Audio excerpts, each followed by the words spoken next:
And I'm actually going to play Tracy did about a month ago or so, I guess, August 2nd. She interviewed Missouri Attorney General Andrew Bailey. He's part of this case. So it's Missouri v. Biden. The case is taking place in Louisiana, in the Fifth District, the Fifth Circuit, and under Terry Doty, Judge Doty. And but Andrew Bailey's got a good little interview here. I'm just going to play it while people make their way in and while I'm kind of waiting for Tracy and everybody to get in here. If you guys could retweet the space down in the chat, I put Tracy updated the thread on the ruling that just came out on Friday.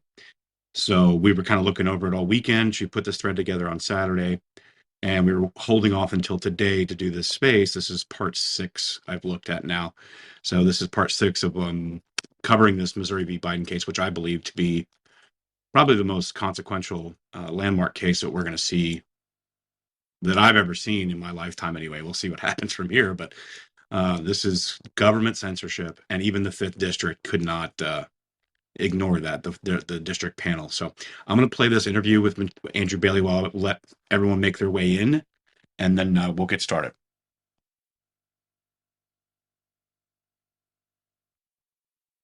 Everyone, I am honored to be here with Attorney General Andrew Bailey from the state of Missouri, who has obviously been working really hard on the Missouri v. Biden case, which is something that if you've been to me over the past year, you know we have gotten soup to nuts. So thank you so much for joining us today. So much for being on. Quite this case so far, and I guess first I'd like to ask what your thoughts are about Judge Terry Doty and how he's been in this case. Well, like the judge, we think that we're in a good spot. The judge is accurately and fairly calling balls and strikes in the case. But a relationship of coercion and collusion between the Biden White House across the spectrum of federal agencies with tech social media corporations.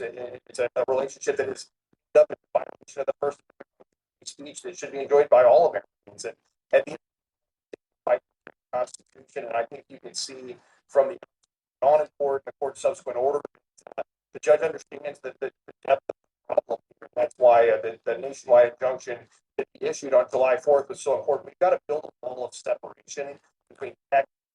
The first person that wall was laid as a result of this lawsuit on July 4th, and we're going to keep fighting to build that wall in order to protect the election that's upcoming next year. Yeah, and that's like a big thing that people are saying, you know, if this injunction holds at the Fifth Circuit, they've obviously appealed it.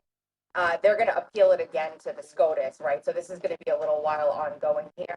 But if it reverses or keeps the, you know, Judge Doty's order as is and the injunction stands, will the Supreme Court also stay the Fifth Circuit's decision as they wait to hear this?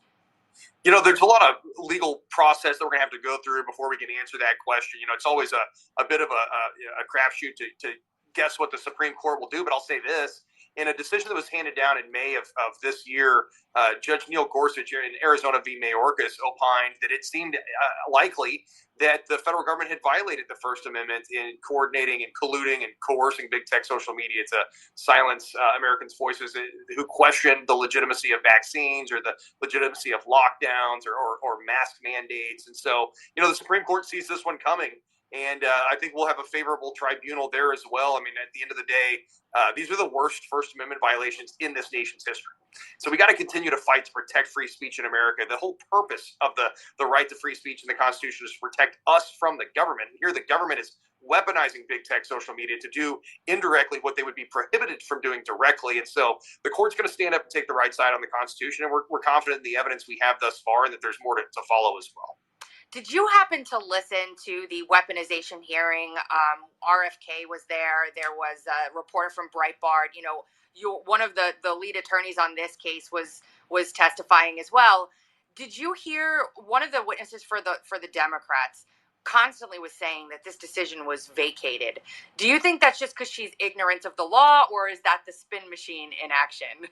Well, yeah, it's dripping with irony that the people who claim to be protecting us from misinformation are promulgating misinformation. I mean, that speaks to the dystopian Orwellian nature of this vast censorship enterprise and how depraved the left has become. And it's abdication and attempt to subvert the First Amendment right to free speech. The whole idea behind the First Amendment is originally understood by the founders that we would have a free, fair, and open marketplace of ideas uninhibited from government intrusion, that the remedy for false speech in this nation has always been counter speech, not government censorship, and that the idea that the government would come in and try to tell us what we should and shouldn't be talking about would run afoul of the founding principles of this nation, the legacy of freedom.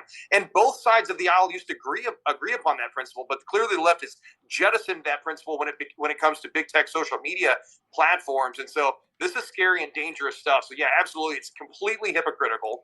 If you look at the speech that was censored that we've revealed as a result of our lawsuit, the 20,000 pages of discovery that we've uncovered, the numerous depositions we've taken, it's clear and evident from that evidence. And certainly the judge in the trial court thought so, that there was a violation of the First Amendment there, and that the government had coerced and colluded with big tech social media. So the speech that was silenced was illegal to do so because it was protected core political speech protected by the First Amendment. So it was illegal to censor that speech. But secondly, it was truthful speech. They actually deprived American citizens of information they needed upon which to make good decisions, and policymakers on behalf of the state were denied access to information that was really critical in setting state policy in response to the pandemic. But third, the speech that was censored was almost exclusively conservative. Yep. So they targeted speech that was illegal to censor. It was a conservative speech. They're trying to put their thumb on the scale and silence any opposing viewpoints. But then also it all ended up being truthful. So this is the judge has identified this as a dystopian scenario, and I think that's an apt description. I think one of the things that you guys have done so masterfully is weave this sort of tapestry between the government and the non-governmental organizations that are also obviously holding the water of the government using American tax dollars to do so. And one of the craziest things was in the hearing, because I went and attended it for the injunction, the government's attorneys, the deputy attorney general, was arguing that 99% of the misinformation out there is conservative in nature. And the judge basically just gave a look like, seriously? Like, is this really what you're saying? My question is, how do we, when the government is standing up there basically saying to the judge that they can't let him know whether or not saying a COVID vaccine doesn't work is protected free speech, how do you fight that when you're dealing with a rogue Justice Department that doesn't even understand the founding bedrock of the Constitution anymore? Yeah, that's right. I mean, that's why the Constitution exists to protect us from government. And here the government has completely neglected its responsibility in protecting citizens' rights, and instead is attacking and infringing upon citizens' rights to free speech. That's scary stuff. And what you're specifically referring to is the May 26th hearing on our request for preliminary injunction, where there's a colloquy between the trial court judge and Biden's Department of Justice. And so the judge asked a series of questions, like, would it be unconstitutional for the government to censor an American citizen's speech as it relates to vaccine hesitancy? And Biden's DOJ says, well, it depends. Can't commit to protecting what is blatantly core political speech. So then the judge goes back and says, okay, well, let's expand beyond COVID topics. Would it be illegal for the Biden administration to censor an American citizen's speech as it relates to questioning the legitimacy of an election?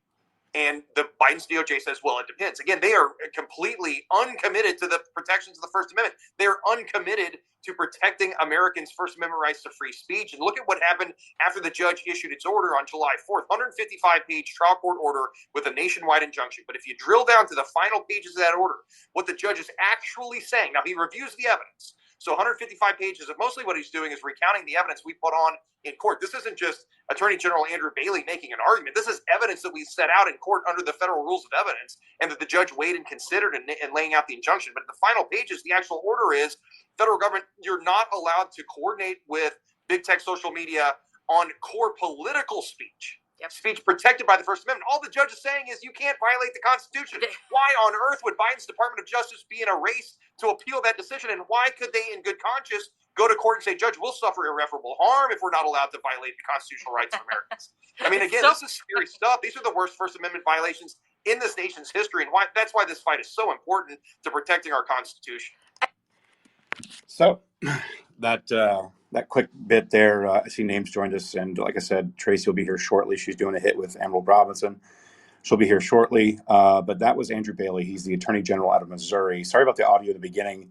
I've changed my audio settings on my iPhone when speaking on Spaces to voice isolation. and you'll probably hear it sounds better when I put it back on. But I just learned something new when streaming audio through the space. Turn off voice isolation because apparently it didn't sound good. So thanks, Kim, for letting me know. I could tell it sounded better moving forward. But I put the link to Tracy's podcast here. It's on the Uncover DC Rumble channel. And the interview with Andrew Bailey starts at around 27 minutes. If you want to watch that whole thing. She also did one with Jeff Landry. Now, Jeff Landry is the Attorney General out of Louisiana. And Jeff Landry's awesome. He's going to be the next governor of Louisiana. I have no doubt. I believe he's running this election cycle. So he will be, and he's the Attorney General on record for the Missouri v. Biden case. So it's Missouri, state of Missouri, state of Louisiana, taking place in Louisiana with Terry Doty, who is the judge. And this has been going on for a little over a year. I've been covering it myself for about 6-7 months. And Tracy's been covering this for well over a year, so she'll be here shortly. But there was a development, and so we're going to go over that development. But I'm going to kind of set the groundwork a little bit so you guys can understand why I say that this is a landmark, probably the most important case that I'm aware of going through the courts right now that I've seen in my lifetime. So it's going to be very, very important moving forward. And there was some good that came out of the appeal that Andrew Bailey was just talking about here. He says, "I can't believe that the government actually wanted to appeal Terry Doty's decision on the injunction." So this is not even the decision on the case. The case is going to be ongoing over the next year or two.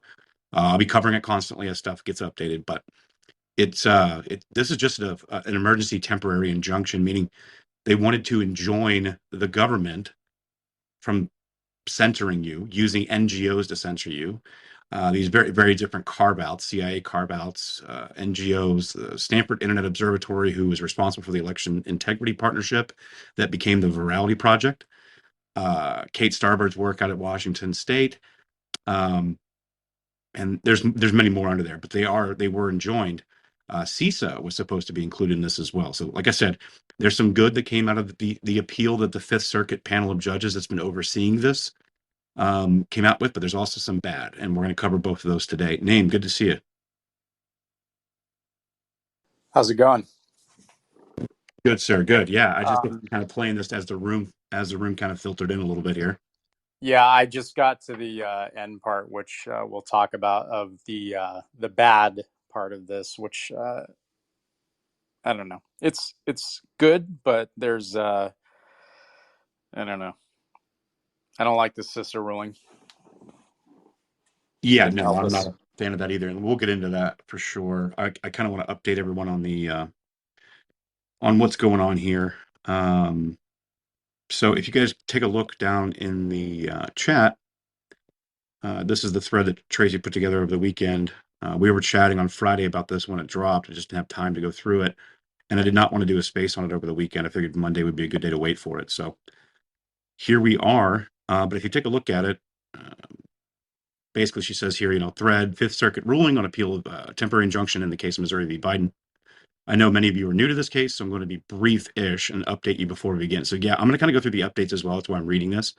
And then we'll start to kind of dig in here, because it's going to be very important to review this so you understand why I believe that the appeal was both good and has bad. So let's see. She's not here yet. All right, perfect. So this case was filed last May by the states of Missouri and Louisiana, along with private plaintiffs and against numerous agencies in the federal government. The plaintiffs alleged that the government, including FBI, White House, Surgeon General, CISA, and many others, were forcing social media companies to censor speech by threat. So CISA, just so you guys know, is the cybersecurity branch of the Department of Homeland Security. They are by far, if you guys remember from the Twitter files, they are by far the central figure in government censorship and basically what they called the switchboard, where they would receive requests from all different kinds of agencies, including the Global Engagement Center, which was a hub for 9 different agencies. Then they filtered requests through CISA, and then CISA directly filtered requests to social media companies on what to censor, who to remove, who to ban, suspend, et cetera, et cetera, et cetera. And so CISA was a very central role in this. Yeah, that's right. Our cybersecurity agency based in Department of Homeland Security, which was established due to the events that we're on the anniversary of today.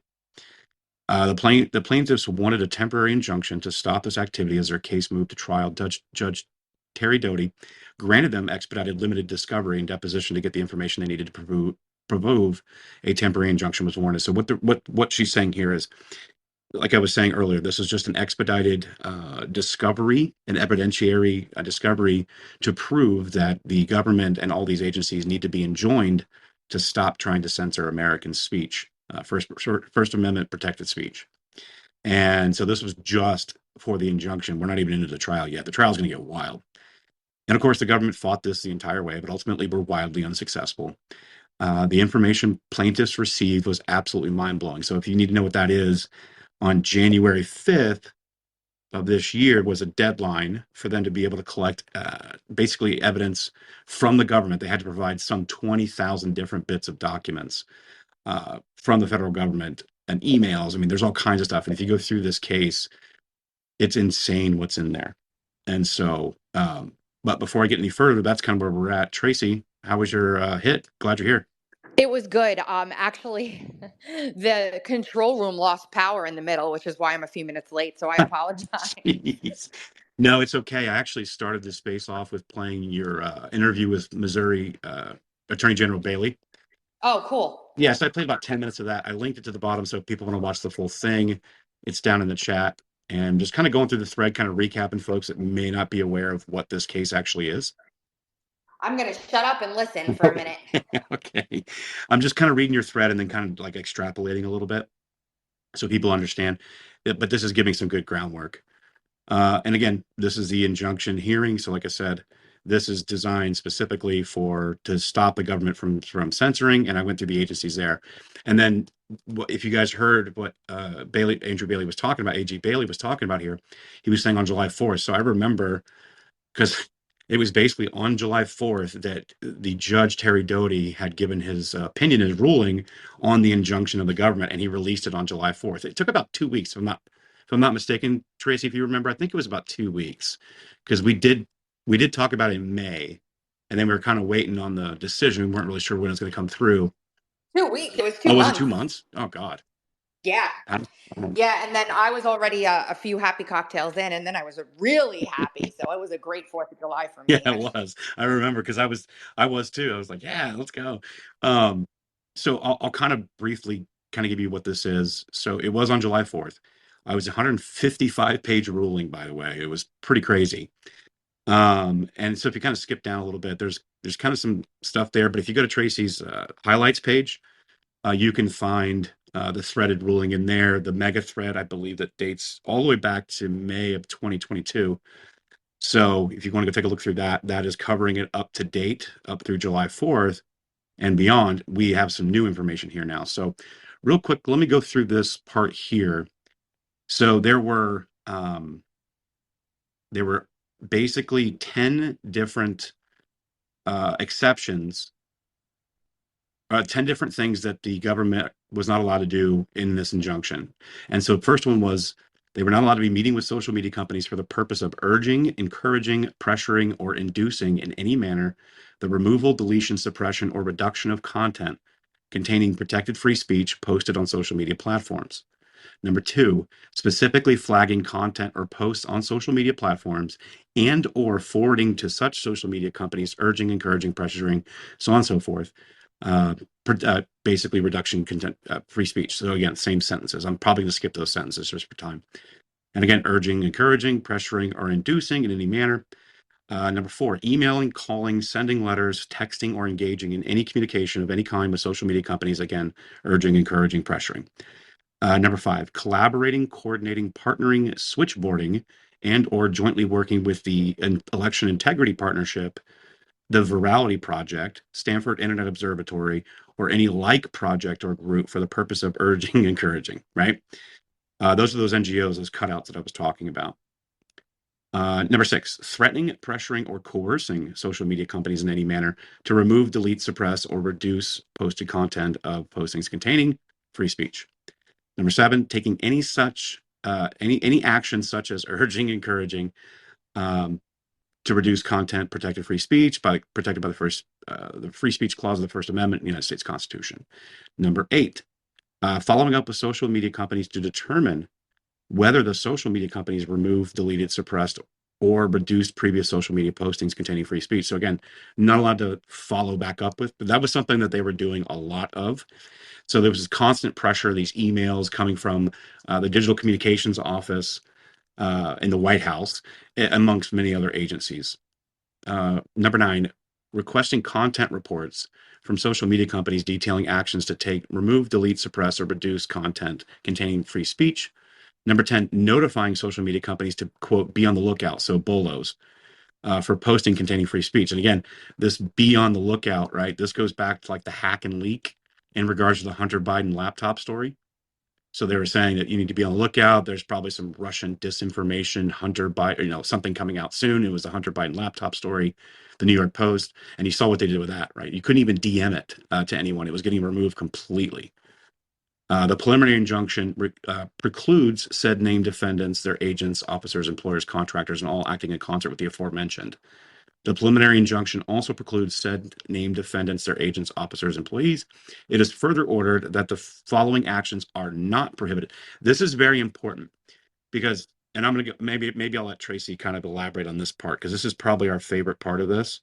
At least it was for me, because this was basically taking the entire government's arguments of why they should be able to censor you, and he carved it out in this injunction. It was actually masterfully done. I don't know if you want to touch on that, Tracy, since you're here, but I know that's our favorite part. It was our favorite part, but it's all null and void now anyway. Like, I think you might even be better off just going to what they rewrote everything as, because that's all that really matters at this point. The judge wanted more, and the appeals court delivered, but they didn't deliver 100%. No, they didn't. But that's what that's the only reason I was going over this for people to know, because all of the Yeah, basically everything except number 6 was cut. So I guess we'll just go through that then.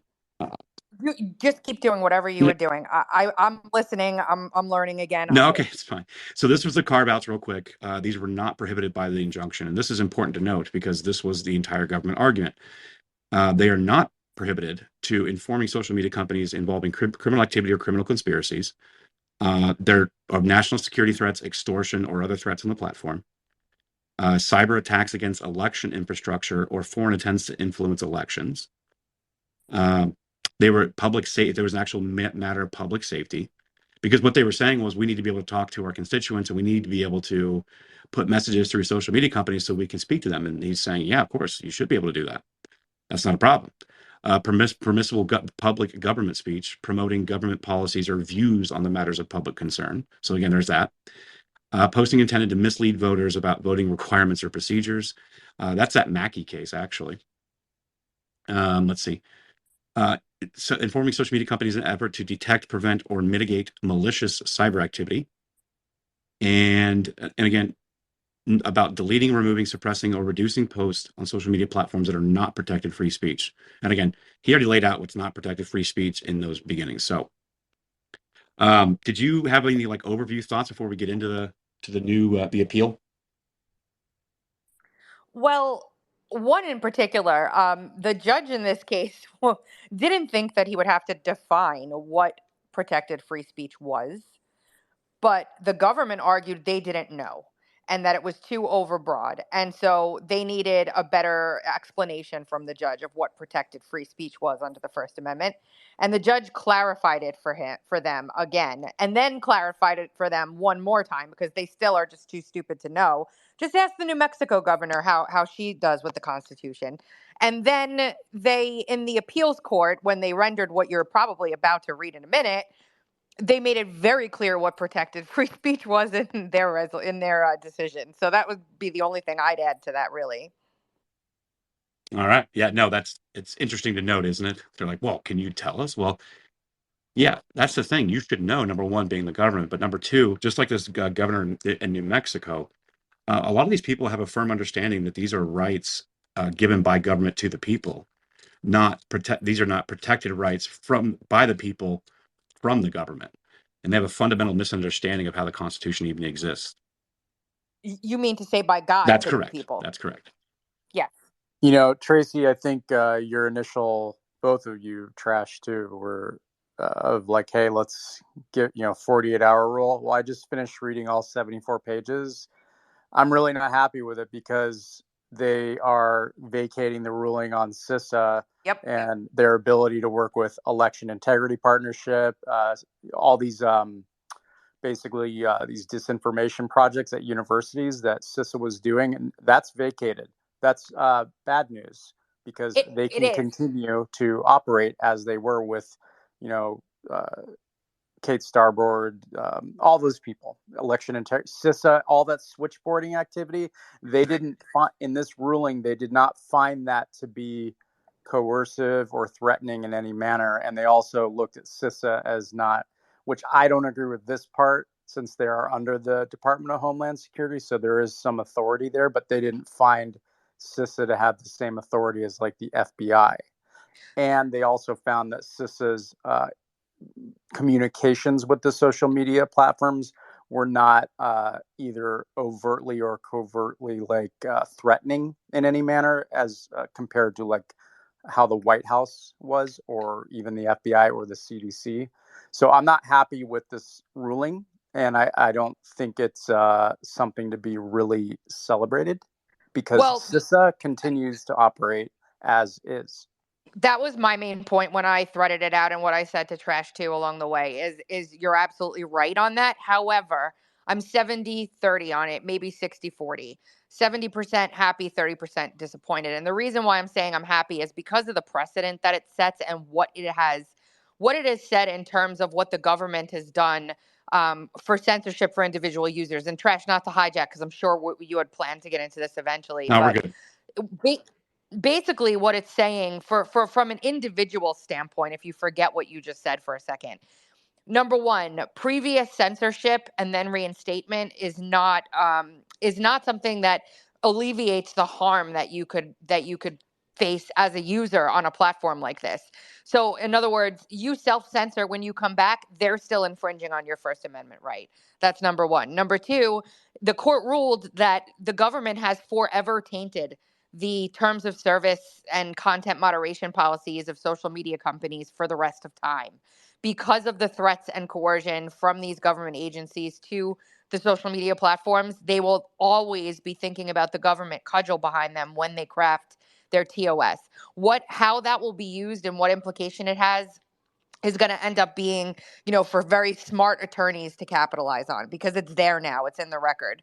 They were very stringent with the White House, but they're correct in saying that there is overt proof for a temporary injunction of coercion by the government when it comes to the FBI, the White House, et cetera. And I understand your law enforcement argument, because the FBI, they say they were coercive because they carry the force of law enforcement. DHS technically has the same thing.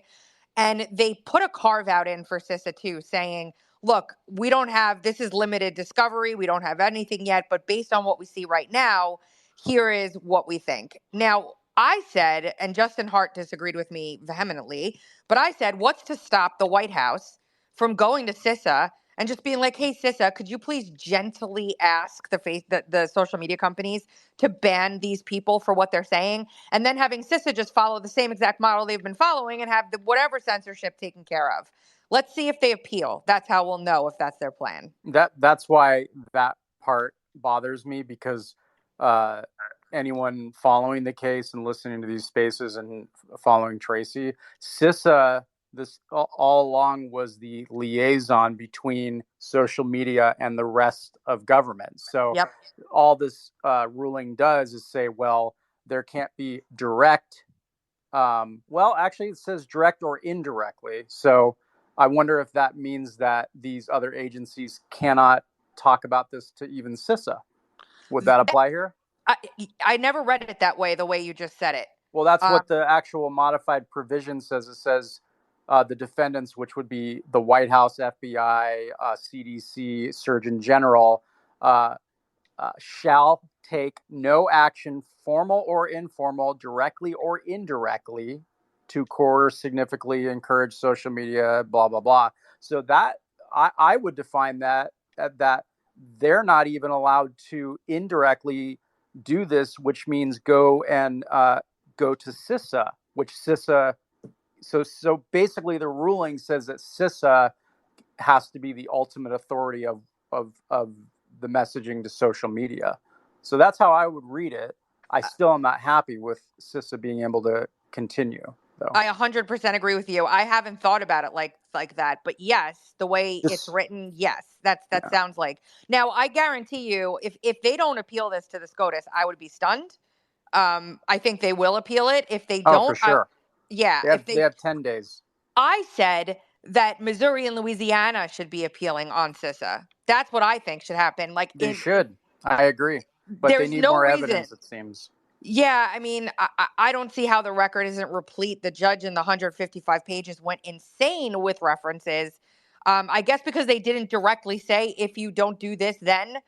But if that's the measure we're going by, geez, again. Well, that's the problem here, is because the White House and the other ones, even through their public statements, like by accusing social media of poisoning or killing, these were like, and because they have the authority of the executive branch and how much power, that's why they found fault with those, the White House and FBI. And I think so. Part of this, okay. So I think this is where we get into it, though, because with CISA, so if you consider all the evidence that they've gone over, all like 20,000 plus documents, whatever they presented in the case, we've kind of looked through and gone over. It was direct emails from, say, field office at FBI, White House digital communications team. These were all direct communications, where CISA was a little bit different, right? Because CISA, and through the Stanford Internet Observatory and all these other NGOs, they were actually connected to, like, say, Twitter's like Gyrus system. So this was like automated flagging that they were doing. So it wasn't direct communication. And I bet you they just haven't provided enough evidence to show what CISA was doing, because they were not. There were some email chains. Sure, we saw there were some people within CISA on some of these emails.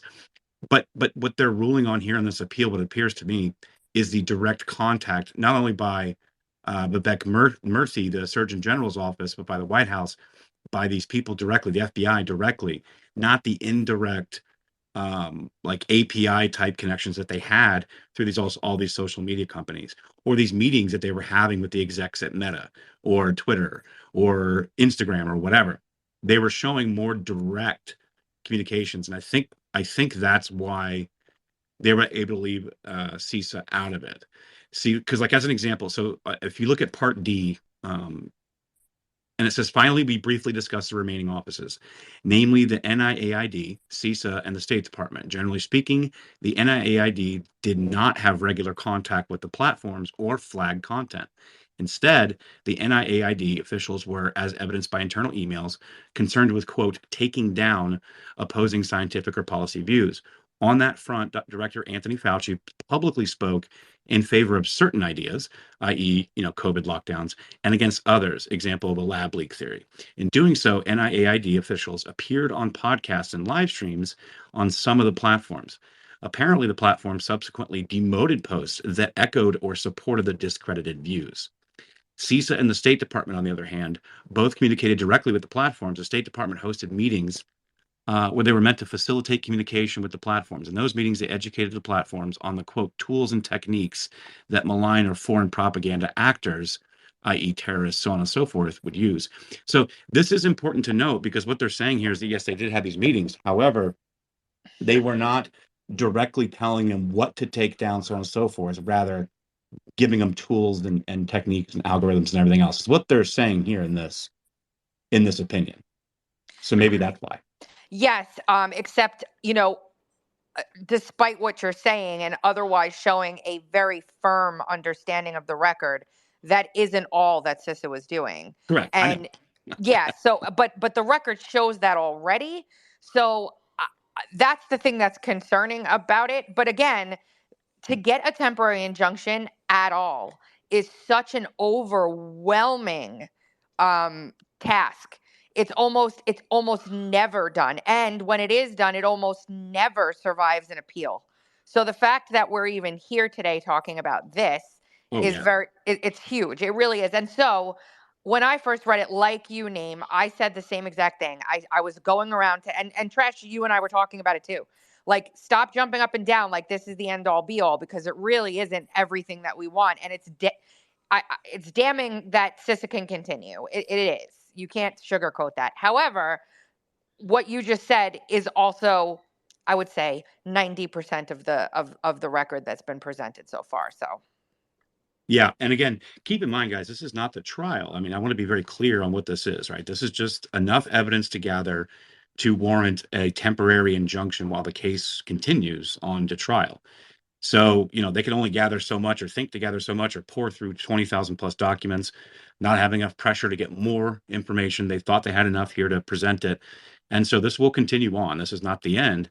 And again, like you guys said, I believe it's also going to SCOTUS. That was my first comment. If you guys noticed, the first person I saw post about this was Justin Hart, I think on Friday.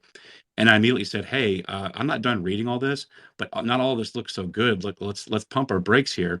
But on Andrew Bailey's post, he had every right. I think I saw his the second, and he had every right to celebrate because, again, like to your point, Tracy, he didn't even think it would get this far, right? And so he had every reason to celebrate and keep people motivated and supported behind him. And that's why I made a comment on that thread. I said, it'd be interesting to see where this goes in appeal.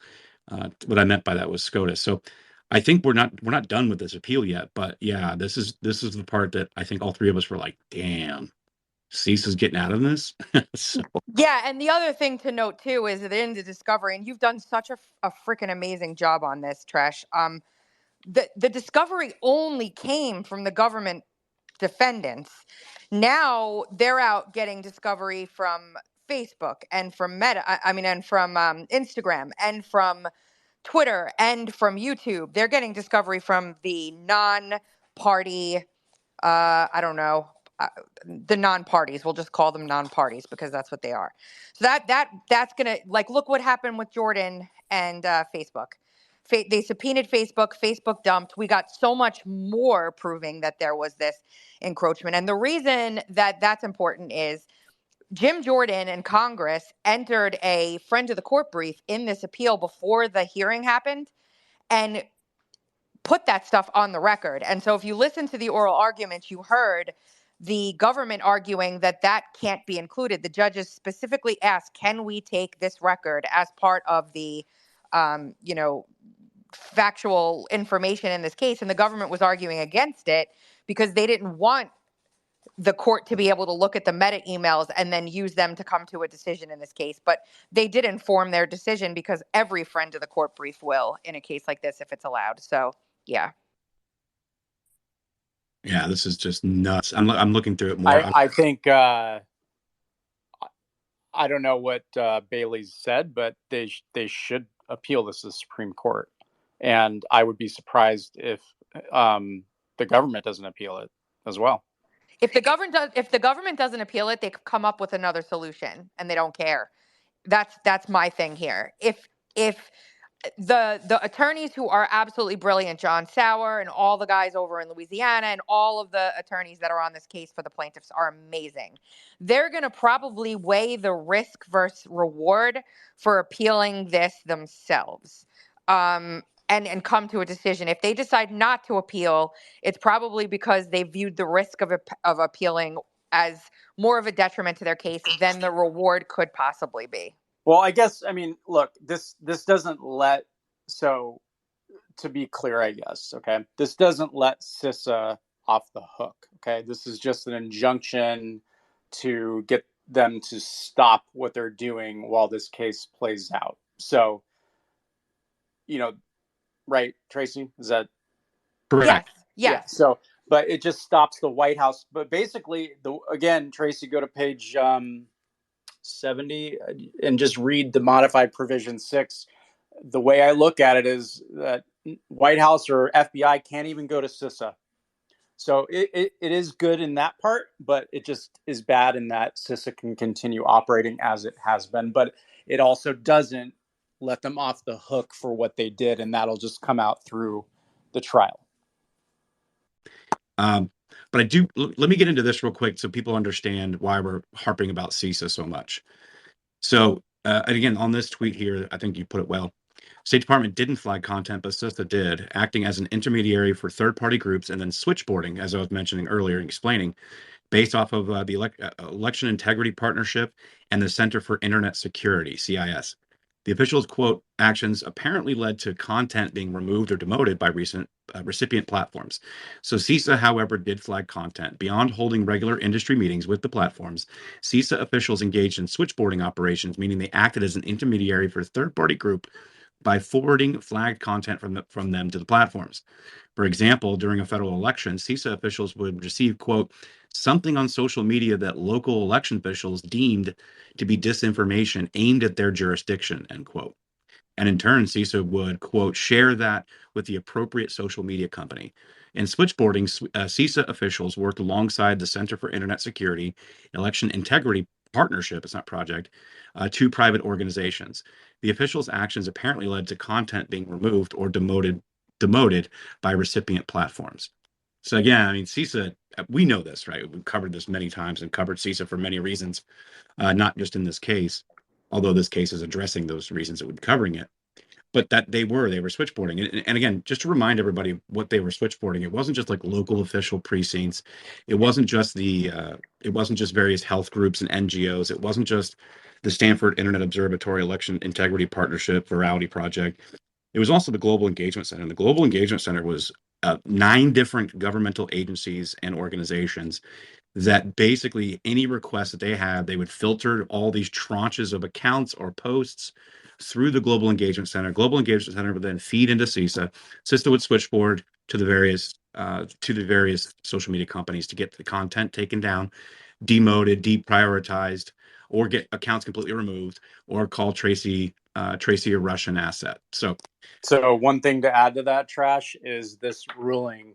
It reversed the decision, basically saying that NIAID, where Fauci was, the State Department, which would include the Global Engagement Center, and CISA did not coerce. So when they modified the provision 6, Global Engagement or State Department pretty much is not included. So that can continue. Like they're allowed to continue talking to CISA, but the White House and FBI are not. And just so you know, Trash, I say project every time, and nobody can change my habit. So I say project every time, even though it's not project. And as a matter of fact, I was going to correct somebody who said, what is it, partnership? What is it? yeah. Yeah. I was going to correct someone who said that. And I was like, wait a second, I'm wrong. So I typed it that way hundreds of times. I've gone back 50-50. I've just forced myself to make sure that I'm accurate when I say it because I was doing it for a while too, and I was like, wait, no, it's partnership. Not that that really matters. It's semantics, but I'm trying to be precise. So yeah. Either way, it's the same thing. It's EIP that became Virality Project. Those assholes out there from Stanford Internet Observatory, Alex Stamos, all those fun people. Oh yeah, CIA Renee DiResta, all those fun people. Now this is interesting here. You said that another huge precedent was set, right? So the past chilling of their speech has caused individuals to self-censor. This is very important. That is considered ongoing harm. This is a massive and very important section. I'm going to read it because it is very important. The self-censoring part is very important. Somebody asked on Friday, I think it was Catherine Brodsky. She says, why are people on like YouTube and Twitter saying unaliving or unalived instead of killed or suicide or whatever?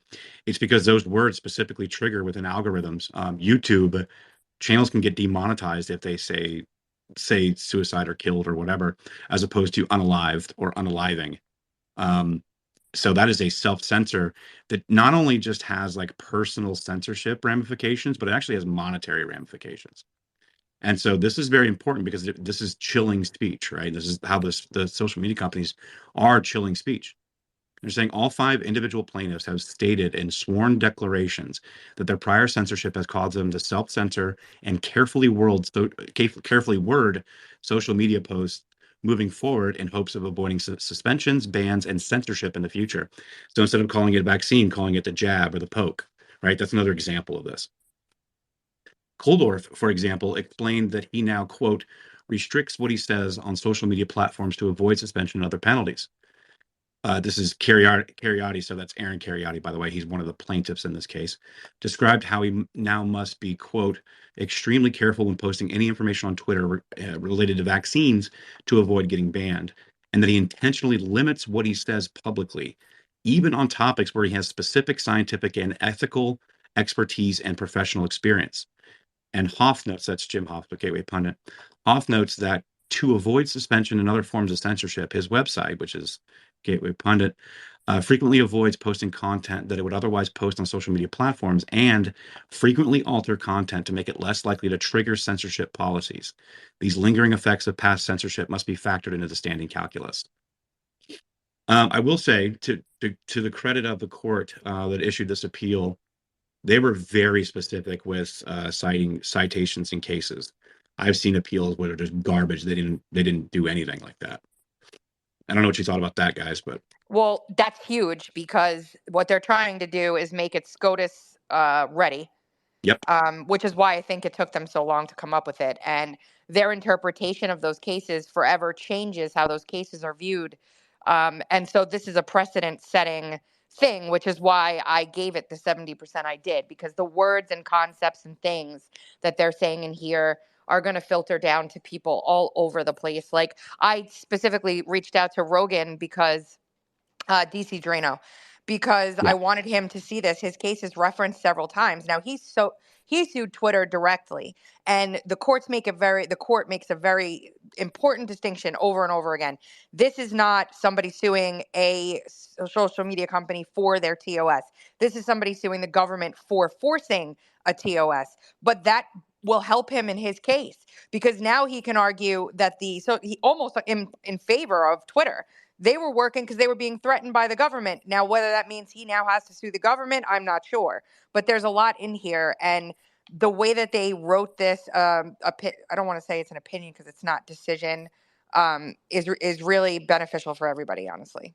Yeah, I mean, they go for 50 pages or 40 pages out of the 74 is literally using case law to come up with what now this is case law that for what even over encouraging or what could define as pressure, right? And they go really into the weeds and how they describe that, whether it's overt, covert, implied, and implied or else. Like, they really get into a lot of examples from It's each like, agency. yeah, and it's the definition of words at the end of the day is what this is about. It really is the definition of words and how those words are then applied to the law. And that's the legal theory portion of this, which is so important because there are other cases like this where there have been, implied government threats that have not survived the scrutiny test that this court has put on what the government did in these cases. And they even take into consideration the tone and the tenor of specifically the emails from Flaherty to Facebook, how many times he followed up, what kind of demands were made, flouting the office of the president at them. So this is really it's so important that I don't think very many people understand how important this is moving forward in a social media world. Well, this is going to be a messy case. It's going to drag on. And out of this case, there are going to be numerous lawsuits. There's going to be lawsuits against, because of this decision, there's going to be lawsuits against the social media companies because this decision found that the FBI, at least the FBI and the CDC, at least, I don't remember the other ones, I'm not looking at the computer, but they were involved in basically changing terms of service at the social media companies to add violations such as hack and leak, for instance. So anyone, this court didn't rule that those terms of service need to be changed, but they're still there today, and that's why we're at this issue with self-censorship and further injury. Yep. right. Sorry, I couldn't unmute. Yeah, no, that's absolutely correct. And again, to remind people, Tracy brought up Flaherty. Rob Flaherty was the director of the digital communications, the White House under Biden's administration. He was the bulldog, right? So this is the guy, and it was well known and it's documented throughout the case. I highly recommend going back and looking at phone call. I highly recommend going back and look at Tracy's reporting on this, at least the threads, because it does show it has, the cutouts, the quotes, the emails from Rob Flaherty, and then subsequently Andy Slavitt. But he was the bulldog. He was threatening, coercing. It seemed to be that Google and YouTube were probably the easiest. They were automatic in this. It seemed like Twitter was probably the pushback the most. They're trying to paint the picture as if Facebook or Meta tried to a little bit, but that's all BS. Um, to an extent, but YouTube and Google were probably the most egregious, and they made these changes and had them done to TOS. But again, this, as you pointed out here, Tracy, in this next paragraph about the chilling of individual plaintiff speech, and to your point, Name, this is going to be very useful, number one, for SCOTUS, as you mentioned, but number two, for other people's cases. It's very important, and they're citing these. And I'm going to read this paragraph. It's super, super important. So again, as the Supreme Court has recognized, this chilling of individual plaintiffs' exercise of their First Amendment rights is itself a constitutionally sufficient injury. So this is regarding standing. This is very, very important, because this is why I did not get thrown out on standing, and they were using this. Laird v. Tatum, in 1972, actually, true. Quote, to confer standing, allegations of chilled speech or self-censorship must arise from a fear of future harm that is not imaginary or wholly speculative. Well, we've demonstrated in many, many instances that it in fact it was absolutely of a future harm, and it was not imaginary or speculative. Even I believe it was Alex Berenson's case demonstrated that against Twitter. Well, the government tried to argue here, or the lawyers on behalf of the defendants tried to argue that, oh, well, since these people's accounts were unsuspended and they're back on the platform, then, there's no further harm. Well, yeah, that's not true. That's not true. They actually said the opposite. The court said, since they are back on the platform, they do have the potential to suffer ongoing harm, because the platforms at your behest can just do this to them again. And also they're self-censoring. So no, what I meant, Tracy, is the government tried to argue that there's no further harm because they were unbanned. Yeah, I probably misspoke. What I meant to say is that the court came back and told them actually the opposite is true, because they're back on and they can be censored again because you're still doing this, even though you say these platforms aren't still, enforcing the COVID misinformation policy, for example, that there's nothing stopping this from happening to them again. So yeah, and they actually cite the case here, and they're saying this is the case from 2018 of Zimmerman versus Austin, Texas. They're saying internal quotation marks. Okay, plaintiffs, quote, cannot manufacture standing merely by inflicting harm on themselves based on their own fears of hypothetical future harm. But the fears motivating the individual plaintiff's self-censorship here are far from hypothetical. Rather, they are grounded in very real censorship injuries, and they have previously suffered to their speech on social media, which are evidence of the likelihood of a future injury, like just what Tracy spoke right there. And so that was a very, very important part of this decision. So, and again, I'm going to point this out for the recording if everybody's listening. This is the part where Name was talking about this, and I was kind of talking about this. You say, Tracy, you said that here's something anyone who's considering any sort of lawsuit needs to consider. The court here aptly notes that plaintiffs aren't suing the platforms over their terms of service. They are suing to stop the government from interfering with platforms. Also, the government admitted in oral argument that they are still in contact with these platforms today. So basically, the court doesn't trust that the government isn't still forcing social media companies to censor, and part of that's decisions right in here. So let's see, we kind of covered this. There's the Hunter Biden laptop story, right? The hack and leak. We've covered the COVID-19, their justifications of this, what such as Facebook and YouTube are doing, where they're still enforcing COVID or health specific information policies today. This is also part of the reason, I don't know if you guys realize this or not. Just recently, within the last couple of months, YouTube has dropped their questioning of the election in part of their terms of service as a bannable offense, and COVID vaccine hesitancy from their terms of service as a bannable offense. They've dropped both of those from their policies within the last 2 months. I just think it's interesting because this appeal came out after they changed it, so they knew it was coming. It said plaintiffs use social media platforms other than Twitter, such as Facebook and YouTube, which still enforce COVID or health-specific misinformation policies. And most fundamentally, the individual plaintiffs are not seeking to enjoin Twitter's content moderation policies or any of those of social media platform for that matter. Rather, the plaintiffs' counsel made clear at oral argument what the individual plaintiffs are challenging is um, the government's interference with those social media companies' independent application of their policies. So they're not saying, and this was rightly so and smart because these platforms were simply they're not part of, like, it's not a direct lawsuit on these platforms. So I think this was a smart avenue to take in saying, listen, we're not challenging individual companies' terms of service. What we're saying is that the government has been overreaching and pressuring these companies to do that and make these changes. So it's the government's overreach that we want to stop here. I don't know if you guys have comments on that or. No, it's 100% true. And again, the social media companies are probably dying for some kind of an out here, honestly. They're probably very excited that this ruling came down this way, because it removes liability from them for a lot of the decisions they've made over the past goodness knows how long. And it's going to be so interesting to see how that plays out in court across the country, especially in ongoing lawsuits right now. Yeah, I mean, the court or this ruling, spelled it out. I mean, that's just what they do, basically, that the government can't violate the First Amendment, but a private party is not ordinarily constrained by the First Amendment. However, if a private party is coerced or significantly encouraged by the government to such a degree that its choice would be unconstitutional. So this ruling found that the actions of the platforms must in law be deemed to be that of the state.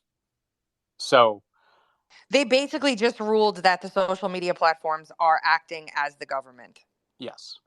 So I which don't know how that lets the social media platforms off the hook for further lawsuits in the future, but and even if they come out and roll back their terms of service, then it's like an admission. So I don't know really what they're going to do. I mean, I know Elon took off all the COVID stuff on this platform, or he said he did, but I don't know what the other ones are going to do. I know they've done some, but I don't know. Yep. No, that's true. So real quick, let me get, I'll keep going here because this is actually important as well. Tracy said, this is grand. I agree. Government argued that just because users had been reinstated, all is well. Well, the court rightly says no. The fact that they were reinstated is what causes the threat of ongoing harm. If they didn't have an account, they wouldn't have to worry about censorship because they wouldn't be able to post, of course. Let me read how they put this because this is actually very, very important. The officials also contend that future harm is unlikely. This is government argues that future harm is unlikely because, quote, all three plaintiffs who suggested their social media accounts have been permanently suspended now appear to have active accounts. But as Ninth Circuit recently recognized, the facts weigh in plaintiffs' favor. This is DC Drano's case. Considering this issue in context of readdressability, the Ninth Circuit explained, until recently, it was doubtful whether or not injunctive relief would remedy the plaintiff's alleged injuries because Twitter had permanently suspended his account. And the requested injunction against government-imposed social media censorship would not change that fact. Those doubts disappeared December 2022 when Twitter restored his account. The same logic also applies here. If the individual plaintiffs did not currently have active social media accounts, then there would be no risk for future censorship. Yeah, exactly. So yeah, that's interesting that they even included. So did they? I guess I didn't see that because he's not a plaintiff in this case, is he, Tracy? nope, he's not. But they just submitted as like evidence for They the. used it for precedent how the courts have ruled in his case, and he's appealing all the way to the SCOTUS, by the way. Um, but yeah, they used his case quite a bit to show how other courts have determined the opposite of what he wanted, but went in favor of the plaintiffs in this case. It's interesting, isn't it? It is. It's very interesting actually, and good news for him. So you guys can kind of go through this again. I've only got Tracy for a little bit here. I know you got to jump off in a few minutes or 30 minutes or so. I have until around 2:45, at which point I must become a mom. Okay. Yeah, fair enough. I'm looking for questions down here while I keep going because I do want to kind of go through this. I'm looking for any questions. I'm not seeing any, but if you guys have any questions, please put them down there in the chat. Somebody had asked, how does the location of Missouri help or hurt this case? So the case is actually being litigated in Louisiana under Terry Doty. and it's very good because the judge is pretty based. I mean, he released his decision on the injunction on July 4th. Like this dude, and he's not taking any shit either. I mean, he's been really good so far. A couple other questions regarding this is looks like they want to take it to Supreme Court. Yes, that's correct. The appellant's request to extend the administrative stay for 10 days following the date hereof pending an application to the Supreme Court. Yeah, so they're well aware and they want to take it to the Supreme Court. So, um, but this is where we're kind of at right now. I didn't see more here. So now this, Tracy, you're saying, and that's a very important part of the First Amendment that often goes undiscussed, the right to listen. This is something that I believe Landry brought up in your interview. Yes, sir. Yes, and it was great. It's so true. Yeah. If you guys don't know, I mentioned at the beginning of the space, Jeff Landry, who's the Attorney General out of Louisiana, probably going to be the next governor of Louisiana. This dude is a rock star, by the way. Love that man. Yeah, me too. But he brought this up, and I know that's why it's in the case. He said, the right to listen. Constituent plaintiffs were harmed by the censorship of their elected representatives, and the elected representatives in states are harmed when they cannot hear their constituents. This was discussed. Oh yeah, discussed at great length in my interview, Jeff Land. Okay, perfect. So at least my brain's working correctly. So here we go. Plaintiffs sustain a direct injury when the social media accounts of a state officials are censored due to federal coercion. Federally coerced censorship harms the state plaintiff's ability to listen to their citizens as well. The right to listen is reciprocal to the state plaintiff's right to speak in constituents and an independent basis for the state plaintiffs standing here. They cite the case. Again, fucking brilliant. Thank you, guys. So again, it's not just the right to listen as in the local governments have a right to listen to their constituents, but it's also the people listening to this space right now. You have a right to listen as a protected First Amendment speech, to listen to what we're saying here, to read what other people's free speech are.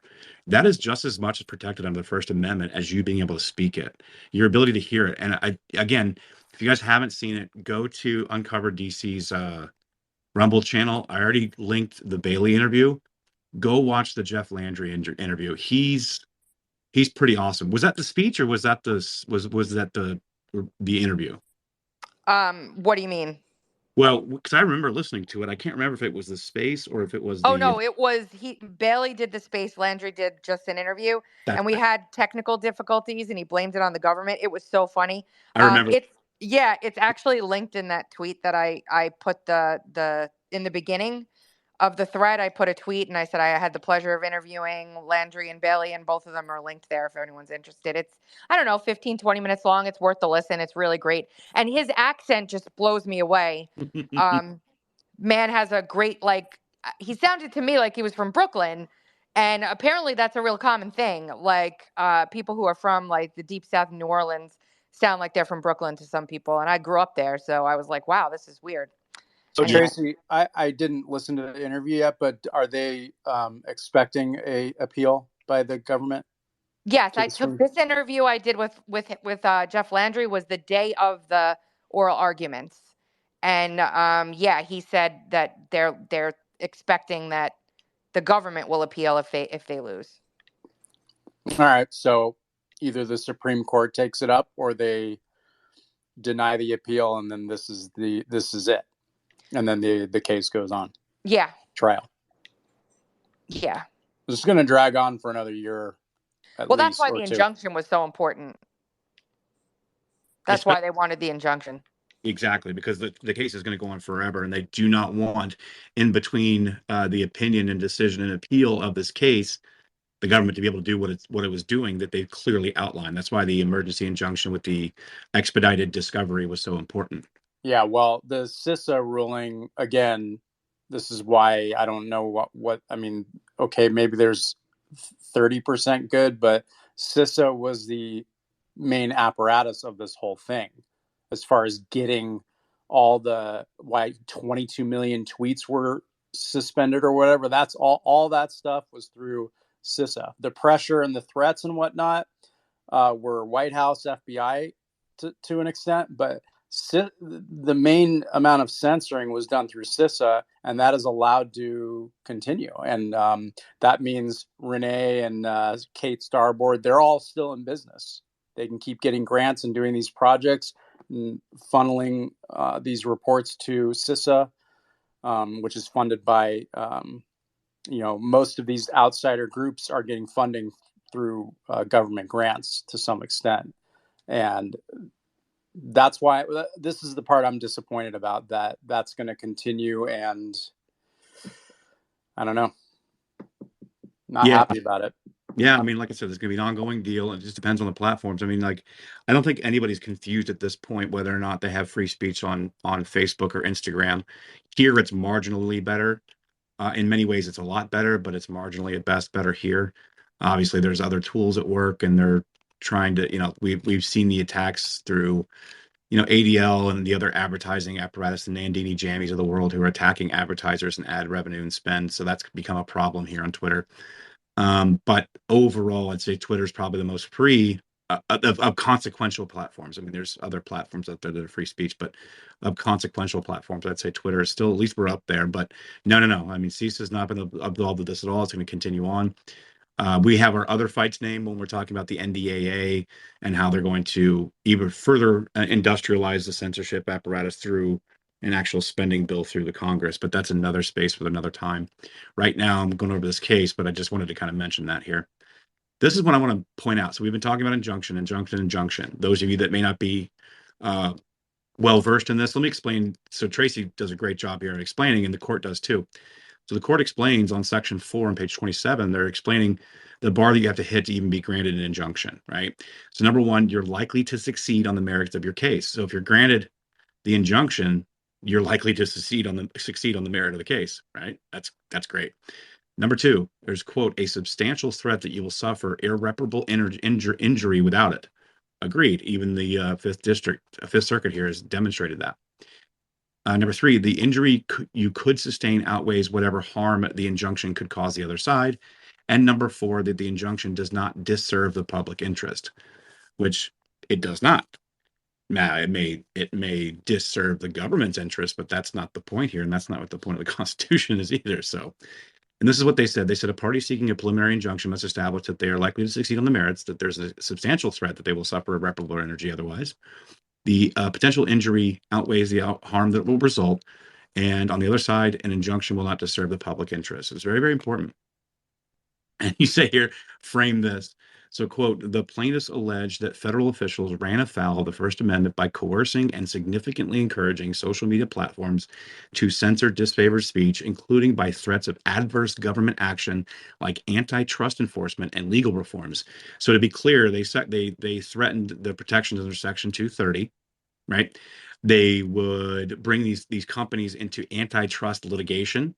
So they threatened them in several different ways, not basically like the old mafia. This is the way I like to explain it to people.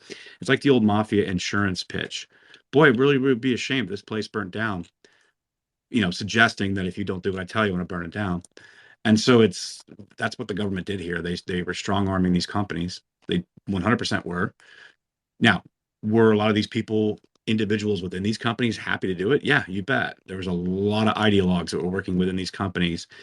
And just the thought of them LARPing and, conversing with government officials and the FBI, and how cool is this? I mean, we saw during the Twitter files, Yoel Roth had, from Twitter, was so excited. He had his covert meetings with the FBI and the government.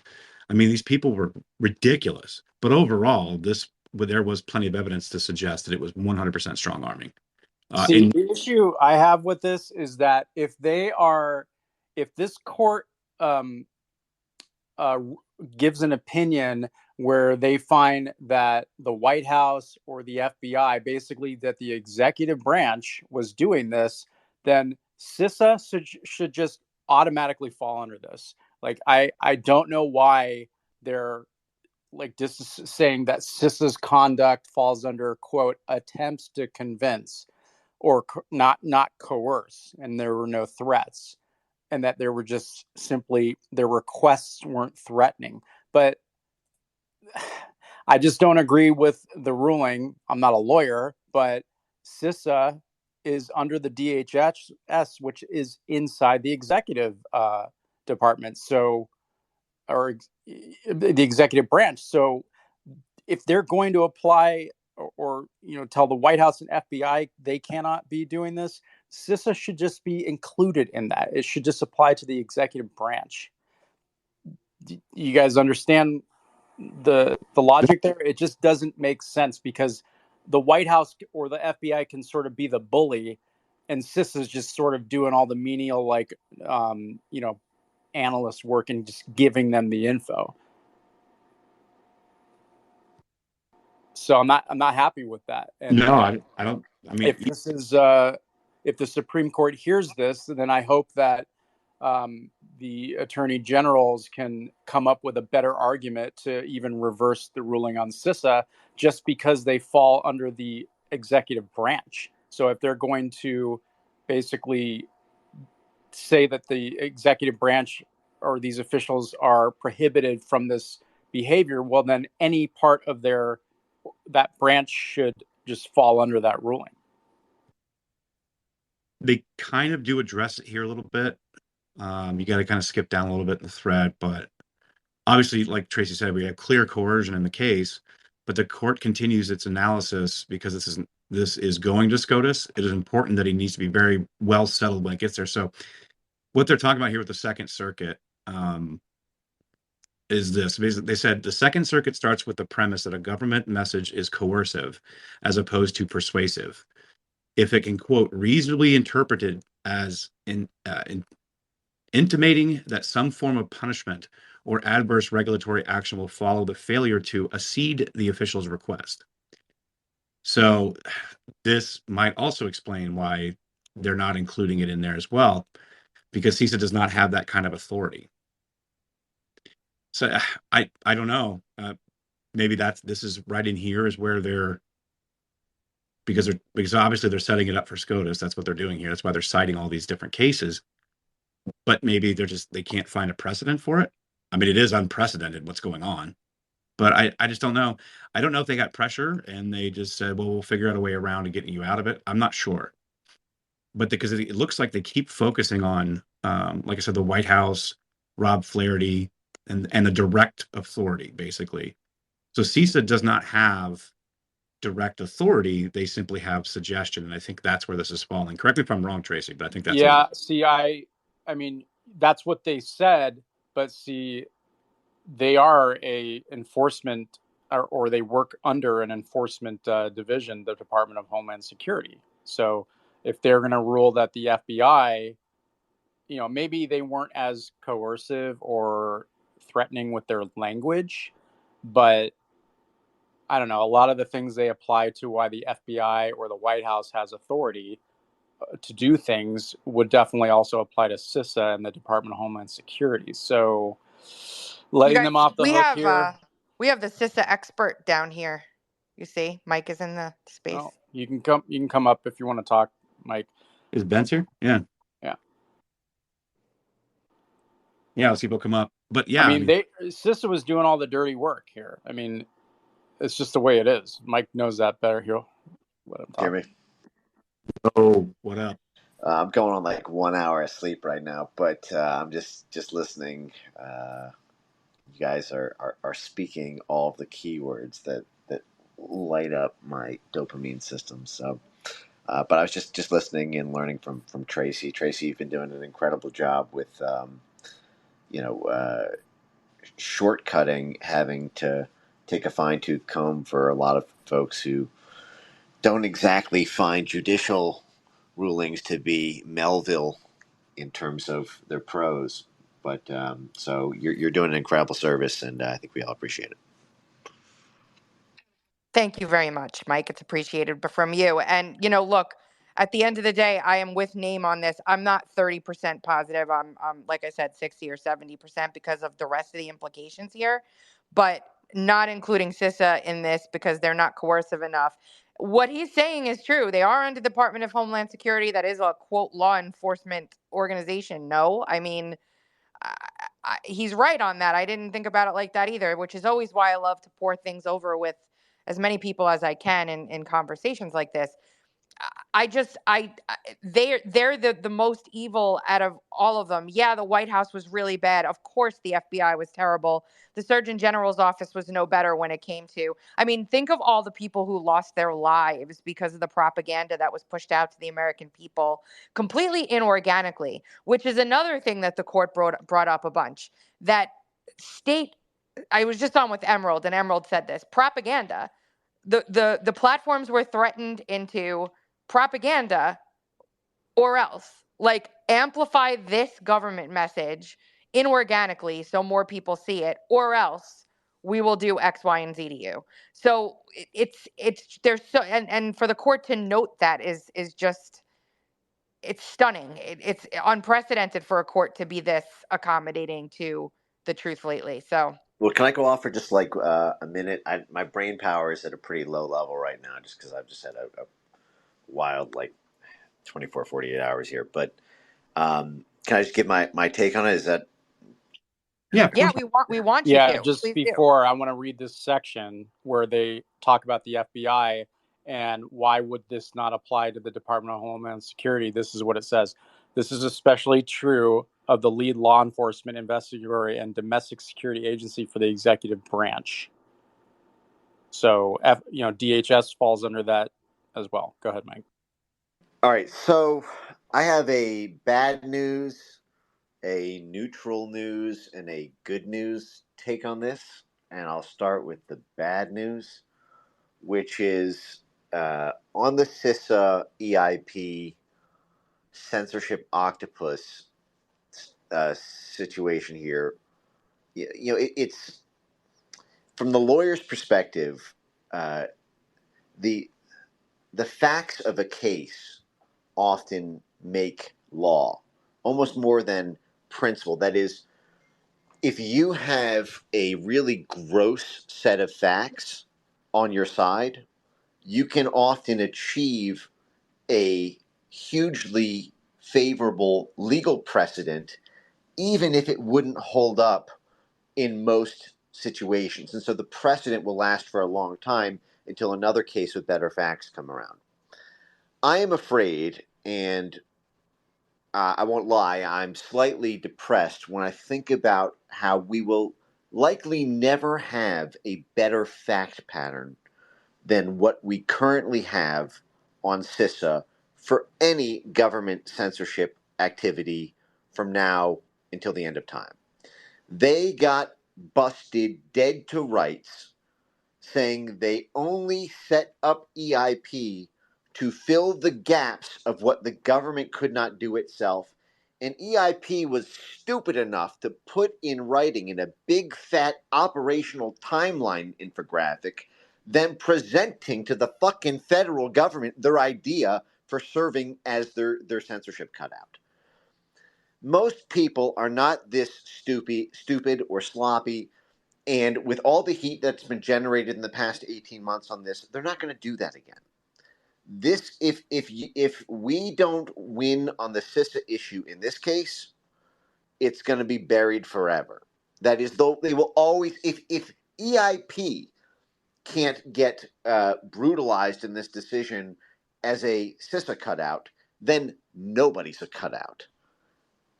You understand what I'm saying here? Yeah, there's Oh, another yes. case too, Mike. That's exactly my issue with it, Mike. There's another case too, though, Mike. There's another case against them Yeah, specifically as the plaintiffs America First legal one, right? And it's being brought in the same jurisdiction with in the same courtroom. yes, Yes. right. So now this sort of moves me on to my like medium neutral, my like lukewarm take, which is, look, judges are political animals, especially appellate court judges. There's all that is a hard striver political job, uh, and how well you do for the establishment backers who are in charge of your promotions and your career from there is determined by how you rule in your cases. Judge Terry Doughty was, am I saying that right? Is it Doughty or Doty? Yeah, Doty Dowdy. Yeah. Either way. Uh, was a fucking saint, a hero. The guy who kicks down, a door. He's the first person through it in the SWAT team, even though he's going to catch the fire for it. What he did was principled, and I was surprised to see somebody willing to, in the judicial system, willing to. I mean, this would be like a judge ruling against the FBI in a marquee criminal case. I mean, So you're going oh, the against the Pentagon government, but declared the government is who bankruptcy. I don't know if appoints that's you. true. I mean, Just got a it text takes message someone brass saying that. balls to do that. Wouldn't doubt And it. I Let's go to Erickson. suspect, Thank you, and well, I'm hopeful apologies for that whatever was because this going on is there with me. this is still just a hearing on the preliminary on a preliminary injunction. They still don't have full marriage discovery, right? Like, so there's a lot of baseball left to play in this. I suspect that leaving CISA out, especially because CISA is so critical for the 2024 election, critical in an evil way, I mean, that this was them saying, listen, we're sending a message. We're saying, bad FBI, bad White House, bad, you know, CDC, but leaving. Yeah, and I read the ruling not with a super fine tooth comb, but I remember seeing something in the sort of tonality or diction they selected to leave open the possibility that CISA in the end would be subject, Yes. and but that they were sort of waiting for more evidence. So I take that as them saying, listen, uh, Dowdy, we agree with you, bro. This case is super foobar, but hey, Biden administration, don't kill us. Don't try to get us impeached or have the Justice Department. Yeah, there's especially because the 2024 election is going to play out. I mean, CISA's job under the Biden administration, there's whole raison d'etre is like election shit.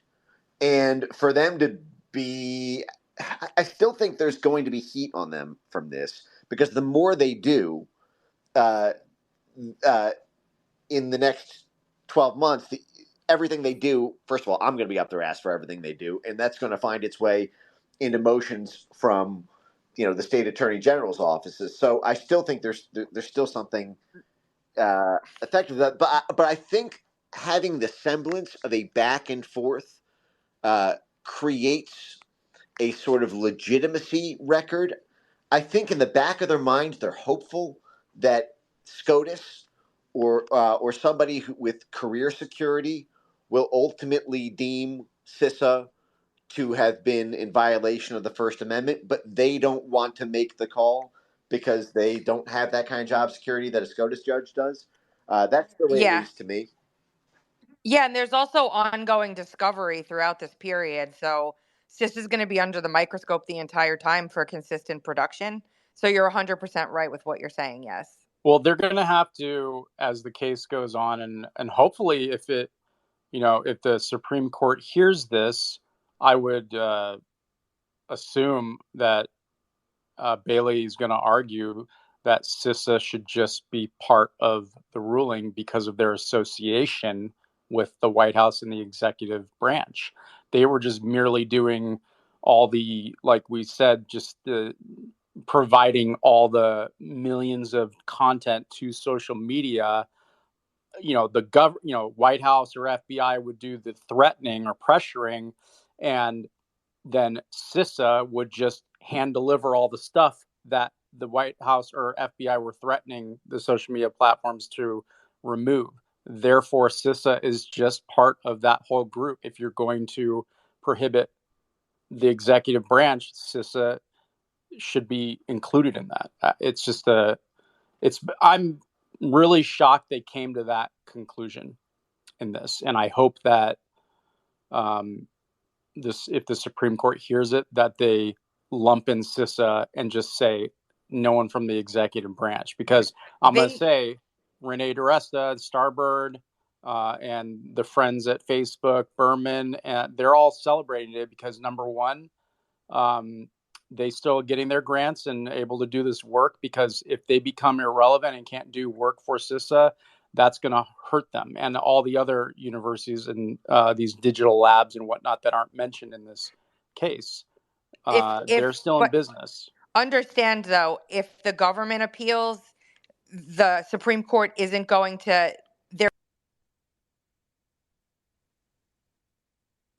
If the government appeals, the Supreme Court isn't going to take up the CISA part unless Bailey appeals or Landry appeals. You understand how that works, right? Well, not necessarily, because when you appeal a ruling, they're going to read the Yeah, whole but ruling. They could. they can't act outside of what the appeal is. If Bailey doesn't appeal that Okay. part, they can't rule on it themselves. They have to have an appeal from Bailey. Do you And think he's going to do it? I don't know. That's what I was saying earlier, is they have to weigh the pros versus the cons and the risks versus the rewards. Well, I don't think there's much downside because they're the beast. That's really, it doesn't matter. They weren't okay. The White House can argue, oh, take down a Tucker video or a joke meme, but CISA was giving them millions and millions of content. That's the problem. The one agency of our concern is CISA. And So real quick, guys, just for a little housekeeping. Mike, I appreciate you coming up, and obviously Tracy. I got Tracy for another, I would imagine like 10 minutes, and Mike sounds to be about the same. So, name what I think I'm going to do. I'm going to finish out with you guys and kind of let you guys have the floor, Tracy and Mike, and name. And then once they have to check out, maybe we go into why we're pounding on CISA so much, and maybe we'll bring up Shelby Pearson. We'll bring up some of the video from like Alex Stamos and Renee DiResta at the EIP in their own words, saying on video exactly how they are the band-aid, the bridge between what can be done from a government standpoint versus what an organization can do as far as censorship. And I think that will kind of help paint the picture for people to understand why we're harping on CISA so much here. okay, Mike, did you get to your positive standpoint on it? Wait, Nope. wait, On hold that. on. Just one quick thing. Actually, if I dare say so myself, because I put a shit ton of time into this. If you go to my timeline right now, if you just click on my profile, if folks want to see the sister story and just want it read aloud to you while you're doing your dishes, or if you want to see all the video clips that were put on the congressional jumbotron and all the stuff that generated the CISA story to where it is, I put it all into this 40-minute video that is currently my pinned tweet. And so if that word CISA sounds weird, or why are we talking about it so much, watch that video and you will have a crash course PhD on it. Um, uh, and you'll also learn, I think, a lot about the nature of the censorship industry and the mafia that surrounds it along the way. So, but thanks for hosting this, guys. It's been fun listening. Yeah, thanks, Mike. I appreciate it. Yeah, everybody go check out his pinned tweet. Obviously, that is it's going to be definitely a thorough crash course on it. So, did we get to what you were hopeful about? Because you had the bad, the neutral, and I'm waiting on the good. Yeah, well, the good is I actually, like I said, I actually do think they wanted to totally ratify it. But knowing how vindictive this administration is, I think they feared for it, and there is something to flirtation in that sense, if you will. Like there is something to, you do a little dance, you put the right foot in, you take the left foot out. Like there is that kind of this appearance of struggling with it and parsing it, makes it unassailable later in time, because you can't say, oh, well, it was just totally politically motivated. They're completely in the tank, for these free speech extremists. They just hate the government. They didn't even give consideration to what the government was saying. This shows consideration. And so, listen, I mean, the stakes of this case are so fucking huge, it's hard to even put into words. I don't even know that Brandenburg, Ohio comes. I mean, this is something that would, if this court decision held, absent the carve outs, I mean, this would effectively end the current structure of the censorship industry altogether. I mean, they're already moving it into things like NewsGuard and other stuff. I did a whole video on that. But what I'm saying is, I do think there's a possibility that SCOTUS will ultimately side with the Dowdy decision, given that SCOTUS really has shown incredible bravery with what they've done this year. I mean, holy crap! If you think about some of the stuff, my whole life I've been you hear about, oh, well, SCOTUS might do this, but then they always sort of back down. It's like, not this. I don't know. For whatever reason, they feel emboldened. And I think everyone knows at some point this will have its day in court. We live in a political system, and I think that they did this as a my sort of good news, optimistic take is this was a sort of wink, wink, nudge, nudge. Like, hey, you guys are right. It'll generate the headlines that we like affirm it, and that a bunch of these agencies violated the First Amendment. You'll ultimately, get get yours when people more protected than us are at liberty to do so. So I actually do think that that was what they were kind of. But of course, that's what I want to believe. So I don't know exactly, how what confidence level to assess it at. But thanks. I mean, I'm in agreement with that. Like I've been looking at it the same way, and I am hopeful, and I've been hopeful. And there's, man, the stuff that you cover, myself, name, Tracy, it would be very easy to be blackpilled. And from what I can see here, when this judge Terry Doty dropped that injunction on July 4th of this year, and I looked at that and how he wrote it and how he structured it, I was like, okay, we're in business because right, our biggest our biggest problems with everything being brought before the court was proving standing, right? And they even the appellate court, the Fifth Circuit here, reaffirmed that they do in fact have standing, and that was for the reason of issuing the injunction and upholding Provision 6. So I am hopeful in that regard as well. So, Tracy, Mike, before you guys take off, do you guys have any final comments? Because you get about 10 minutes left, I think, on the schedule here. No, I mean, we've never been in a place, Trash, where this stuff has actually been litigated in a way that's beneficial to the American people. We've dealt with social media censorship for years. We've been gaslit to think that it doesn't exist. We've been told that we're making it up. We've been told that none of it's true. And now, not only a district court, but also, the Fifth Circuit Court of Appeals has affirmed that this government has been basically rogue, going outside of bounds to censor Americans, the first right that we're granted by God and that is codified under the Constitution. And as much as we should not be happy that CISA seems to be flooding free, what Mike said is true. I just think that, and they said this. They said as we go on here and more evidence comes out, maybe this will change. But for right now, we are where we are. I'm disappointed but hopeful, because again, we haven't gotten this far ever, and what is to come is probably going to blow everybody's minds. Yeah, it's going to be so. Like again, I can't stress this enough. This is just an emergency injunction hearing with expedited discovery. This is not even remotely close to what's going to come out over the next couple of years in this case. And that's that kind of the point you're making there, I believe, is that like this is coming, all this stuff's coming out, and it is going to come out, and it's going to come out on public record. It's not going to be some hyper politicized committee within Congress, although it will spill over into that.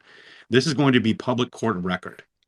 Um, the ramifications of that, I think, are far extensive. And although, to your point, and to Name's point and Mike's, I didn't want to see CISA left out of this. It's not over for CISA, but yeah.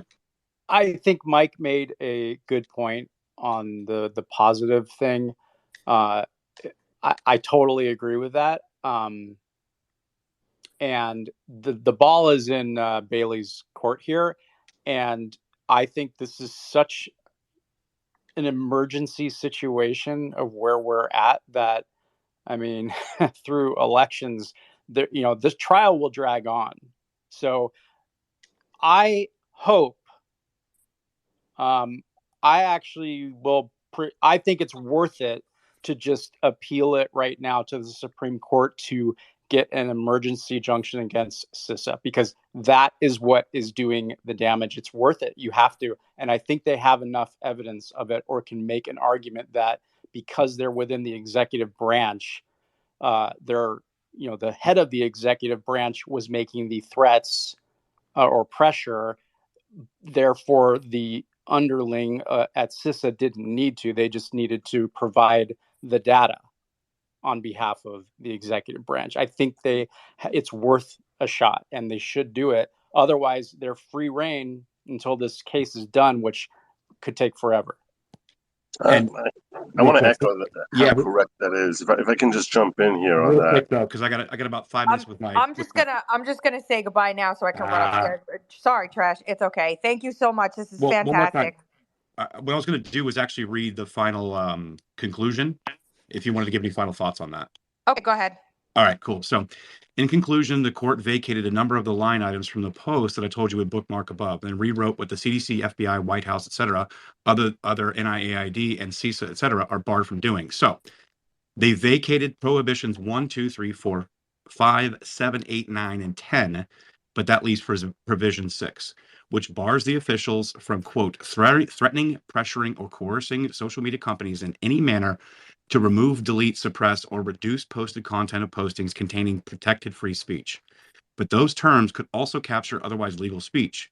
So, the injunction's language must be further tailored to exclusively target illegal conduct and provide the officials with additional guidance or instruction on what behavior is prohibited.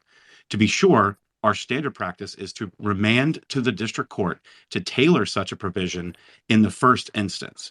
But this is far from a standard case. In light of the expedited nature of this appeal, we modify the injunction's remaining provision ourselves. So they went ahead and modified it instead of asking the court to do it. Any final thoughts on that? And then I'll. Yeah, Matt Taibbi wrote in his Substack that he thought that was basically an FU to the judge. I disagree.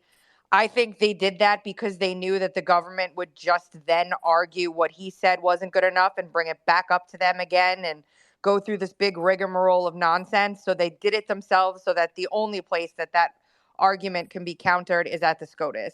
And so I don't agree with Taibbi and his Yeah, assessment of I'm that. with you on that, Tracy, and I'm actually glad they didn't kick it back to the district court and they just put, because there is language in there that does this for sure prohibits the White House, FBI, CDC from even going through CISA, because it says they cannot informally or indirectly take action. So I'm happy with that part, but they need to appeal this and go after CISA now.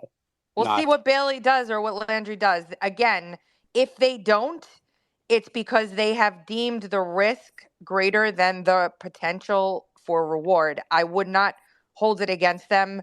They're brilliant legal minds, and they're going to make the best decision for this case. They have not erred so far, and I'm certainly going to support whatever they decide because they've got their reasons, and I'll ask what those reasons are if they'll share it with me. I think they will. So. I agree with you, Tracy, that Bailey and Landry handled this exceptionally well. The thought though is if you listen to oral arguments, which I went through listening to oral arguments there, the tone and the whole tenor there was on the nature of the questions and of each side seemed very favorable to Missouri and Louisiana and against the government. I'm actually surprised they carved out as much as they did in this decision. I totally agree with name redacted that we are fortunate to have a Supreme Court, which in this particular area, I don't think they're nearly as conservative as the left loves to claim, but in the areas of free speech, they happen to be a very robust court. And seeing as how CISA is like an underling here, it's very obvious that CISA never needed to overtly threaten big tech in order to get what they wanted, because those threats had already been leveled by their parent, which is the government at large. So since they're that's a relying on fantastic point. That's a fantastic point. I mean, what would you think before I run? Because I really got to go. But what would you think would be a downside of Missouri and Louisiana appealing that portion to SCOTUS? Well, if they grant cert, they'll probably grant cert on the entire. That's almost certainly grant cert on the entire Fifth Circuit decision, including the parts that Missouri won. So if they grant cert on that basis, they certainly would almost certainly be reviewing the entire decision, not just carve out and to the parts that were negative for Missouri to review those parts. They'll review everything here. I just don't see how Missouri and Louisiana are going to lose in SCOTUS because we do have they are so robustly in favor of free speech, and I think that I cannot foresee the arguments of the government here are so tenuous. I mean, think about what they're basically saying is that no, we need to have a right to censor people and watch out for speech that we deem to be dangerous. That is so in opposition to everything that the Supreme Court has said with respect to or every take they've ever given on First Amendment rights. That it'd be unfathomable for this court to come back and say we're striking down this TRO altogether. That seems like such an unlikely result that I look like I agree with you. I really like Bailey and Landry. I'm confident they probably will apply for cert from the Supreme Court. Obviously, it's in the Supreme Court's unilateral discretion as to whether or not they grant cert. But I think that their downside here, to me, from what we don't have the red well, and if you don't have the red well, you Can don't I really ask know you a everything. question real quick before you keep going? Yeah, I'm landing my plane here. My point is that I really doubt I really doubt that the downside here would come to fruition because of the nature of the court. But go ahead, Tracy. Why would it? Is it is it mandatory for them to petition cert, or does this follow a different process? I'm not sure what other process you might be thinking of. So maybe, Like, is that the only way that it's ever done? Is writ of certiorari ever? I mean, there are certain exceptions. I just don't think they're applicable in this circumstance. The traditional route would be they would apply for the court to review, and the court decides whether they want to go forward. I mean, in other contexts, there are situations like that. I'm not expert in Supreme Court processes and protocols to tell you that there aren't other ways they could go there, but that would be the traditional way. Maybe Mike has some other perspective on that. Well, my only question for that the only reason why I'm asking that question, when's the next session where they will take up cert? Oh, you're saying on kind of an emergency basis to try Yeah, and yeah. I'm not familiar with that process. I don't want to weigh in on that without looking into an emergency application. I think that the emergency application people really are looking at with respect to the 2024 election, and I think that the issues with respect to while yes, I agree with you that every day that there's a violation of our First Amendment rights, that's something that creates an irreparable harm to you, me, and American society at large. At the same time, I think everyone's primary concern is influence on the 2024 election. So, whether this be deemed an emergency that they have to address CISA specifically right now, could happen. I wouldn't be confident that we'll see them taking this up in the next 2 weeks or something of that nature. Okay, cool. Hey guys, thank you guys so much for everything, and thanks for your expertise on that stuff too. And God bless you all. Thanks, Trash, for doing this. Thanks, Tracy. Of course. Thanks, Tracy. I'll talk to you. Thank you. Thank you. All right. So yeah, we're about an hour and 45 minutes into this. We're kind of reviewed it. We've gotten to basically the decision of the Fifth Circuit here. So we were going to initially pivot back and to explain why CISA was why we're all harping on it the entire time. But I think we pretty much covered it. And Mike has that 40-minute video that I highly recommend people go to watch. But I guess I could just open this up for a discussion at this point. Yeah, I was just going to echo what the following said. I don't know your first name, sorry. But this is an emergency situation because CISA remains operating as is. Nothing's changed. And we have an election coming up. So I think it would be a fumble like to not appeal this. You have two rulings from two lower courts. It Jesus should Christ. just be Sorry. It should just be an automatic. I don't know the procedure to do it. I'm not a lawyer, but I'm not happy with this, and I don't. It should not be. There's good parts of it, but the most important part we did not get. That's why I'm not celebrating this ruling. And again, I agree. I am celebrating the fact that we've even gotten this far and that we do have the opportunity in the future. The case is still rolling and it will get in front of SCOTUS as far as what they've carved out of this. But again, I'm still hopeful and it's still public record, but I'm with you. I mean, I wish they would have just gutted CISA right here, right then. But Let me just say it one other way, Trash. If they had put CISA on this, okay, it makes our little fight here between us and the censors, okay, it makes it a lot easier if we want to go after, like, you know, the censors at Facebook or YouTube directly. But when you have CISA in there with working with private organizations that are getting government grants to basically do these research projects that funnel millions, tens of millions of pieces of content back to the social media firms, we can't. It's very difficult to battle that when we can sit in our bubble on Twitter, but the YouTube and Facebook, Instagram, even WhatsApp. I mean, everything is going to continue being censored. And that's very difficult when you have, again, government funding of private institutions feeding CISA gazillions of data going right to social media. That's very difficult. We can point it out, but it's still going to keep happening. That needs to end. That's a problem. Yeah, no, I agree, and we're gonna shut up about it either, and hopefully we can continue on with this. Got a couple other people up on stage here. I don't know if you guys have some comments about it, if you guys reviewed what we're going over. Hi, I'll jump in at that point. I'm called Brian of London. I'm actually in Israel, and I'm not a lawyer, but I'm kind of lawyer adjacent. I'm actually helping run a case against Google and Facebook in Australia that you don't know about, but I won't talk about that here. But I just wanted to make one little point about injunctions, and especially this idea of a temporary injunction in advance of a case being decided, which is what was granted on July the 4th. And that temporary injunction, it's kind of, I put it in a tweet, it's more like gun control. It's going to stop it's going to stop people who are law abiding from doing something, but it isn't going to stop those who are breaking the law. CISA will either continue to break the law, i.e. break your First Amendment, or not. Whether there's an injunction currently ongoing, I don't think, I think maybe you're overplaying the power of an injunction from a district court.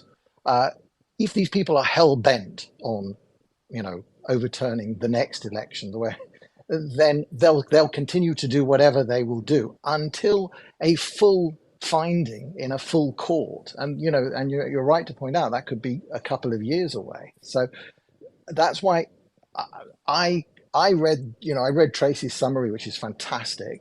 And I've read as much of the main report as I can, but the tenor and tone of it to me was the other thing that they stripped out in this Fifth Circuit was they walked back from saying this, and this are not allowed, but they stuck with the overall idea of, we all know what the First Amendment allows you to do, and this stuff is not what you are allowed to do. So they kind of nailed the people who are really obvious with just the preliminary discovery. But it seems that it's almost like leaving a trap for people like CISA and the others who they removed off to say, we've got our eye on you now, watch what you do. They put CISA they ruled that CISA falls under the quote attempt to convince category, not coerce or threat. And I think that if this is heard by the Supreme Court, that it would be easy to argue that by association, since they fall under the Department of Homeland Security and they are in the executive branch, where this ruling found that their parents were threatening and coercing, that by association, they should be prohibited as well. Yeah, I mean, I'm with you on that, and I have for some reason a devotion to listening to the podcasts the other side put out. So I listen to Alex Stamos, I listen to these people extensively. I know exactly what you mean, but again, I'm looking at this case, and it's all preliminary yet. Go make the main trial, and as far as appealing it to SCOTUS, everybody is sort of saying yes, that's definitely going to happen. I'm trying to see why anybody would appeal. Why would the government appeal it to SCOTUS? Well, I guess they expect that they must. But it's the main trial that's the big show. That's the show. That's the one everybody should be pressing to get on with. And Well, we are focused on that, but the injunction of getting them to stop the injunction doesn't the stop them. The First Amendment should have stopped them. The law doesn't stop them breaking the law, and this is just more law. So that's my sort of I'll push point. back on that, Sir Brian. Okay, Sir Brian, if I can, hi, I'll push hi back with there, the good counter logic. thought here. We've spoken times in the past. Yeah, no, and you're making a great point here. I mean, the law is the law, and then it's a matter of are people going to actually follow the law, and who's going to be overseeing to ensure that they're following it. I'll tell you that the reason I think the government is likely to appeal it is because if you read most reports, it the media's take on this is that the government lost. And that is humiliating to the government. And now at the circuit level, they've been held to be, as Judge Dowdy said, the worst violators of free speech in American history. So that's a lot of egg on their face that I'm sure they would love to scrub off if they can. So that's the reason I think they likely will try to appeal and get Well, and get a more universal win with respect to real following quick, the law. Yeah, real go ahead. quick. Yeah. So there is an appeal. It was just filed. I've got it. I put it down in the chat. oh, It's up in the nest. who filed it? Look, the government. Yeah. This is like the time I was on TV in Israel about Look how Brexit prescient that was. and predicting that the Prime Minister would stay on, and he walks straight out of Downing Street and announces live next to me that he's resigning. So great. They're making me look so good. They make me look so knowledgeable. So the other thing I would say to you is this: that you're right. You need people to actually be following the law. What I would say to you with respect to that is that for the government to continue breaking the law, they would need a partner in that being big tech. So that is a reason that perhaps we can be confident that big tech would be concerned that now if they were to allow Biden and all the parties who in the FBI who are still enjoined from collaborating with them, and they would continue that collaboration, that they could be left holding the bag if they conspire with them behind closed doors to continue doing that. So in that sense, it's not like it's the government itself which would be acting alone. This type of activity, which has been deemed illegal, at least during while this TRO is in effect, they can only violate it if they have a willing partner in the form of big tech. Now, maybe some parts of big tech will be more amenable towards violating a TRO, like perhaps Facebook or Google will be more amenable towards working with them than we would expect Twitter to be under Elon's leadership. But they can't just do it unilaterally. They're going to need someone to help them, and the question is whether this order would frighten big tech from actually going along with this, unless they're very committed to a leftist agenda, which some of them may be, but that would show a real commitment to a leftist agenda to ignore a TRO. No, I mean I agree with that completely, but I can also see why the appeal court in this case said, okay, let's just make this restraining order absolutely bulletproof and narrow it down to the ones that have massive evidence already. And CISA, I understand that the CISA evidence to me is much more technical. The evidence that was put forward in the original, in that decision on July 4th for the others was really brutally in your face. You had to know more of the backstory on CISA and the others to kind of get it. So I can see, but to me it looks like they've just laser focused this to make it absolutely rock solid. And I don't think I think when these when Google, Facebook, et al. Take phone calls now or get emails from any of these agencies, I don't think it's going to matter to them who they're not going to leaf through the court documents, find the page with the appeal, and say, now is this one of the agencies that's been injuncted or not? I think they're going to be If you scared guys of dealing want, with all of them. yeah, I agree. And again, it's a good point. What I think what I'm going to do here for the quality of the space, because guys, I do these. This is the sixth part I've done on Missouri v. Biden, and your guys' feedback has been great at the comments section portion of this. But I guess because this just was filed, it's only about 7 pages. If you don't mind, I'm probably going to read it for the recording and read it for the people who are just listening and we're not referencing documents. And so I will go ahead and read what the government has appealed. Take some comments. Wait, Trash. I gotta Yeah, bounce. Can I yeah, make Mike. one last comment right Of course, before I man. do? Of course. Which is, look, when there's heavy stuff like this that has big impact for the whole chessboard state of play ahead of the 2024 election. Obviously, there's like an optimistic impulse to try to find a way for it not to be a bad thing, and so this may be cope. But I do actually believe that CISA is a shell of its former self, and it's important to understand that CISA was the first through the door. The censorship industry and the government's involvement in it, the government's involvement in the censorship industry began really with CISA. And I mean, it goes back before that a long time, depending on how far you want to go. But CISA was really the first loud and proud. We're doing this, and we're going to assert that it's not a First Amendment violation. And it was only after CISA successfully got away with the 2020 election censorship op that that censorship expanded like a cancer. It metastasized throughout the body of the federal government as all the other federal agencies got emboldened by the fact that, well, hey, CISA did it and nobody made a peep about it.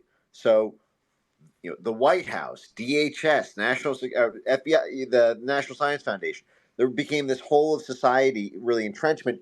But just because CISA was the first doesn't necessarily mean they loom the largest. In a lot of ways, like the Biden White House actually started doing later in time what only CISA was doing originally. And so CISA is also deleted. They purged their website of all the references to domestic censorship. I actually just caught them deleting videos from their YouTube channel. They Jen Easterly. I've got mm, friends. I'll say who know her and say that she's a highly political animal who's extremely sensitive to congressional spotlight and negative headlines, and that she's been bruised badly by this. And so I'm not fully convinced that CISA is going to have the balls to try to do what they did in 2020, uh, even if they were legally allowed to through this court ruling. Uh, but that's a good thing and a bad thing, because it's a good thing because it sort of means that this ruling in itself, excluding CISA, might not be that big a deal. But it's a bad thing because now the cancer is going to metastasize into the civil society and into the so-called middleware. I did a whole video on this, the NewsGuard and all these guys, so that there's even less of a government link perceptible. Anyway, last 2 cents. Thanks a lot, guys. Talk soon. No, I appreciate it, Mike, and I think you're spot on as well. Um, and I am fearful of where it moves if it's not cut off completely. But no, I think it's a really good point, and thanks for your insight. I really appreciate it. Like I said, guys, if you don't mind, I'll go ahead. It's 7 pages total, but it's only about 3.5, 4 pages of text. I would like to get anybody's feedback on this once I read it for the room. And again, I'm doing it for the space. Like I said, this is part 6. I've been covering this for some time now. And so I just wanted to make sure I get this on the recording. And we've been going for about 2 hours. I typically like to limit these to about 2 or 3 hours because basically the audience goes back and plays back and listens. So I just, anytime people see 5-6 hour spaces, they're like, oh no, I'm not going to listen to that.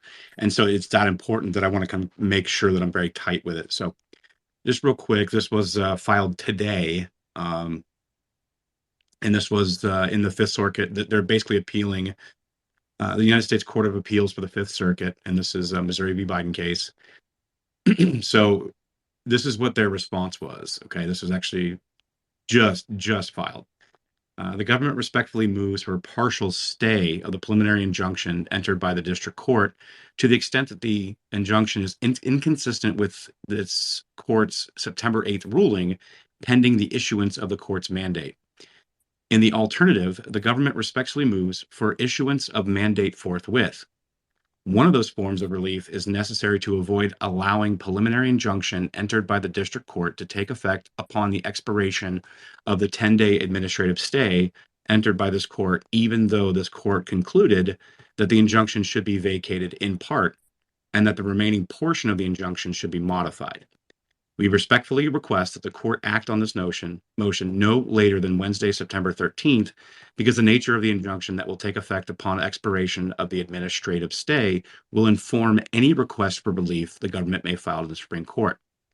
So again, real quick, what they're saying here is that, okay, so like the court, the Fifth Circuit, you guys took the appeal on the injunction ruling from Terry Doty. You basically stripped out 1 through 10, but keeping 6, and then modified 6, including modified the parties that would be in this motion and injunction, and therefore, because there was a time date, they're saying that they have to act on this motion instead of waiting through October, and they're going to go into this by September 13th, so they can then file. The government may file within the Supreme Court. Is that your take, guys, from that? Well, I would tell you this, that normally when there's a stay or of the nature that was applied by the Fifth Circuit, it's just procedurally to give everyone some background here.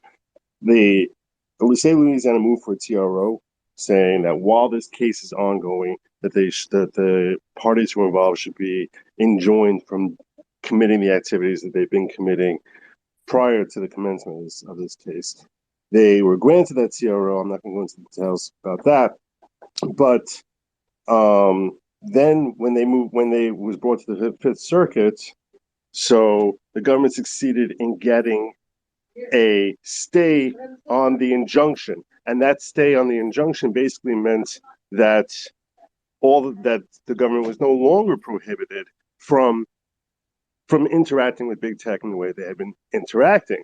Now, when the Fifth Circuit grants that stay of the injunction, it has a shelf life which usually dies within a couple of days of when they hear the case and issue a decision.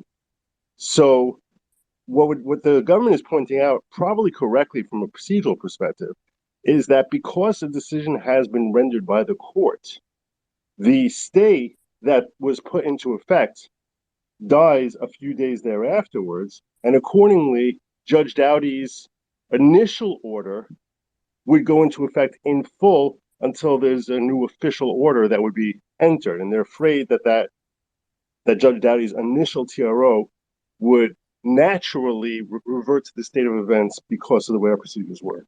Yeah, this is somewhat of like a technical appeal because apparently the Court of Appeals decision won't become final till October 31st. So they're appealing. This filing is basically they're asking the higher court to either make its decision final now or put a temporary hold on the lower court's orders in the meantime. That's what this is. It's not like a Supreme Court appeal, obviously. Correct. So it's supportive so that they have breathing room because well, they're they just still yeah, because they have a 10 days to a stay for the Supreme Court, but the Court of Appeals decision won't become final until October 31st. So this appeal is putting a stay on the lower court's decision and asking the appeals court to make their decision, their final decision quicker than that. because the possibility is it creates a vulnerability from them between now and then if they do any type of social engineering or pressuring or censorship. Yeah, this is probably like something that should have been expected. Yeah.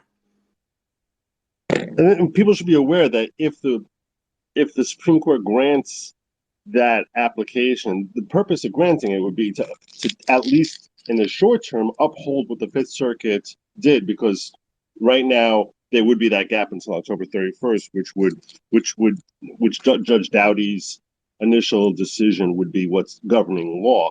So it's not reflective of how the court feels about the circuit's decision or anything like that. It's really just for maintenance of everyone understanding what the obligations of all the parties are, rather than being this sort of conflicting morass of, are we acting under Judge Doughty's initial order or under the Fifth Circuit's revised order? So that would be a reason for the Supreme Court to step in and say, okay, we're going to put these rules into effect that are going to apply for the next 6 weeks or so, without the Supreme Court actually giving any sort of reflection as to how they feel about the decision of the Fifth Circuit or Judge Doughty's decision. Yeah, So, that's why it was filed as a partial stay, because the government happy with most of the ruling. They just, that timeline of the district court, their ruling is still in place, and that's why they want they don't want to alter the rest of it. So I was thinking this is like a Solomonic decision, right? Like King Solomon, right? So you're kind of splitting up the baby kind of argument. So I was reading something from a Harvard professor who did a Substack regarding this. So essentially, by carving off these other entities, they can still go and do whatever they want, maybe yes or no, until October 31st. No, they cannot do whatever they want until it's been decided. So it's still kind of, they're still under the eye, so to speak. Exactly. Like Okay. CISA Okay. cannot do anything. The district court's ruling is in effect till October 31st. Right. Okay. Thanks. Yeah, I mean that's pretty much it. And then what they do is they actually offer a couple solutions in this motion. So they're saying first, this court could enter a partial stay of the preliminary injunction to the extent that it is inconsistent with this court's ruling, pending the issuance of the mandate. The government is entitled to such a stay under the ordinary standard, and it references the case, because this court has already held that the government's appeal from the injunction succeeded to the extent of the proposed stay, and because the court's opinion makes clear that the government would suffer harm by being prohibited from engaging in legal conduct. Again, there's that again. That's not part of the initial injunction, and it's certainly not taken away in the decision by the Fifth Circuit. Then they're saying, in the alternative, the court could direct the clerk to issue the mandate forthwith. The clerk will immediately issue the mandate in such instances as the court may direct. The court has previously taken that approach when vacating a preliminary injunction, presumably to avoid the anomaly presented here. And there's a case that they cite. So they're saying, as between these options, a partial stay would be preferable, as it would give immediate effect to this court's modification of the injunction without otherwise altering the course of the proceedings. But either form of relief would avoid the improper result of allowing the district court's preliminary injunction to regain effect even after having been held invalid in this court. That's essentially what you guys already laid out. But that's the government's argument in this procedural appeal to the court motion. But that's about it. What we're up so far. We're pretty much up to date at the end of this part 6. I don't know if you guys have any comments you guys want to add before I. Yeah, what's interesting is that they may not end up going for a full appeal because because this is all PR at this point, as far it could be from their perspective a matter of PR. So if they feel that the Supreme Court steps in and grants them some order, which basically would put the Fifth Circuit's mandate into effect immediately rather than waiting until October 31st or something of that nature, they might feel like that's enough of a win in the court of public opinion that they might not bother going forward with an appeal if they assume they can operate through CISA. Now, as Mike pointed out, CISA may not be sufficient for what they're looking for. They might want to have the FBI to have the continuing involvement or Fauci going forward, as there's also talk of a new surge of COVID that's coming. So they might want to have more direct involvement, but this does modify my expectation, or at least temper my earlier comment that they're definitely going to move to appeal. Now I move it down to like they're likely going to appeal, but it's less definite if they feel they get a win, which I do think they'll probably get a win on this because there is some sort of confusion that's going on now, and I think the government will get a win in the sense that the Supreme Court will step in and say procedurally this is what's going to happen between now and October 31st. So I just wanted to read something. I posted this below the space. So there was a response from the DOJ, and most of the media is relating this to a win for MAGA, which is so narrow in scope and the narrative of how they're spinning this. I just wanted to read this statement, and maybe you've read it already. The White House spokesperson said the DOJ is reviewing the court's decision, will evaluate its options in this case. The administration has promoted responsible actions to public health, safety, and security when confronted by challenges likely a deadly pandemic and foreign attacks on our elections. They're explicitly trying to make this mostly COVID, lab leak, Hunter Biden's laptop, and marginalize this as some type of right-wing talking points and conspiracy theory. This is not that. And so there needs to be a re-education of the American public. What is going on with this case? And to that matter, they're going to have to go more aggressively if they are going to the Supreme Court on these very small details, which I hope Americans in general are going to pay attention to or listen to. They even posted in this, they made a response regarding Carrie Lake and her comments around Google, which, we were just speaking about this the other day regarding, Google's impact on elections. So I'm a little concerned they're trying to narrow this scope more and more and more to say it's a few fringe, right-wing MAGA topics, to minimize the impact. And it's very significant. And I don't know how we create that communication out there to provide more clarity regarding this. And it's still going back to, we did the best we could during a pandemic. That is literally their final talking points. And that some of academia is silencing us. So, and the other interesting thing is, in terms of, so interesting how there's like almost like a fight between the Atlantic councils of the world and the response from the White House regarding the lab leak conversation, and they even bring this up in this article as well.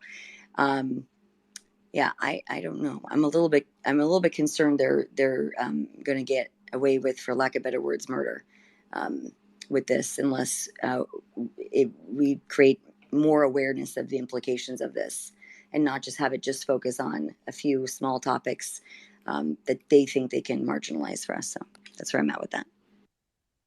Oh, they're 100% going to try to spin this. Obviously, I mean, this is very, very, especially within an election cycle. Oh, this is a big deal. So naturally, yeah, of course. And then it's going to be, oh no, it's just these fringe lunatics, this lawsuit, and this heavily tribal political judge, and this and that and the other. But they're really not going to be able to run from this as easily as they can. So again, talking about, this is why, Name and I have been, banging on about CISA so much, is because it's not so much Twitter. That's not really American people are. I mean, yeah, they're on Facebook, or they're not, or they're on Instagram, or they're not at all. And so basically that's still moving full steam ahead. And so there will be suppression. There will be banning and deprioritizing and deboosting, posts and content and suspensions and all that. But at the end of the day, you've got to start somewhere, and this is the first win we've even seen. And so I think there's going to be a lot that they're not going to be able to hide from on this. And as the case goes on, because it's public record, as more evidence and more exhibits come in on this case, the more it can be amplified in the public to say, hey, here are the receipts. This is in public record. So it is going to be incumbent on people on social media and in your real lives to be talking about this stuff as it comes. And obviously I'll be reporting on it constantly. But yeah, go ahead, Name. Well, I just, this filing today is just like a procedural thing, but the ruling on the 8th that we're talking about, I do not consider it a win at all. If they're not going to include CISA, which is the main culprit of providing all the,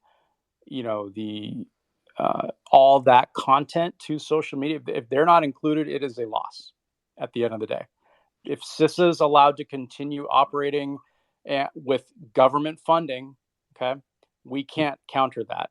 And then they're going to have these outsourced groups doing research and just funneling millions of bits of content to social media. This is a loss. Like, CISA needs to be lumped in and prohibited from having these sending information to social media. It is, they can be included as a threatening agency since their parents were threatening. That's just the way I view it, and I don't think this is a ruling to really celebrate. I mean, okay, fine. A guy that works in the White House isn't allowed to email someone at Facebook and say, "Oh, you're killing people." Okay, fine. But CISA, the one that's actually, giving them all the data on a weekly basis, millions and millions of tweets, that is the thing that needs to be stopped, or this is a waste of time. Well, there is a potential positive that can come out of this this carve back from the Fifth Circuit in the sense that the timing of these cases is really dictated by the judge. And seeing as how Judge Doughty has expressed in perhaps the most vocal terms I've ever seen from a judge about his shock at the level of abuse of First Amendment rights and the significant carve back that has been made in allowing CIS to continue this activity, it's possible that Judge Doughty will push forward the timeline on this entire thing to actually give a final decision well before the 2024 election and issue and get and have a finding which would not be reliant on the Fifth Circuit or anything of that nature, in the sense that it's not going to be his order, but it'll be, a final ruling in the case altogether, which would prohibit all of these agencies from meddling with big tech. So that's the potential silver lining that we can see out of this, because we do see it's very evident that Judge Doughty feels very strongly that the government and on all these different agencies have been violating our First Amendment rights. Yeah, see, so I agree with that. Like, I think that the overall outcome will be positive, but my concern is we're in September 2023. We have an election a year away, but the time between now and then, there's a lot of damage that can be done if CISA is allowed to operate as is and as they have been. That's my concern. Oh, I agree with you. I agree with you. I think even one day of them doing this causes irreparable harm. I mean, it could be. Look. Let's be real about this. The people who they target are people like who are expressing publicly opinions like we are expressing here in this space. We are on the front line of this in the sense that it's you or me that can be censored and stripped of accounts tomorrow. So and hundreds, if not thousands, like us who may be larger or smaller in with respect to the reach of the public. But we are the ones who are on the front line here. We're the ones who Biden was talking about in his red speech there, where he was talking about the biggest threat to our country is ultra MAGA. I mean, who's he talking about? He's talking about us. So, I mean, we can laugh about his terminology, but it's been reflected in the way the government has carried out the executive branch has basically gone hog wild in trying to find any basis possible to come after people like us, or many people in the audience here, like Brandon Straka, who's in the audience here, or countless others who are the face of what they consider to be a threat to their power.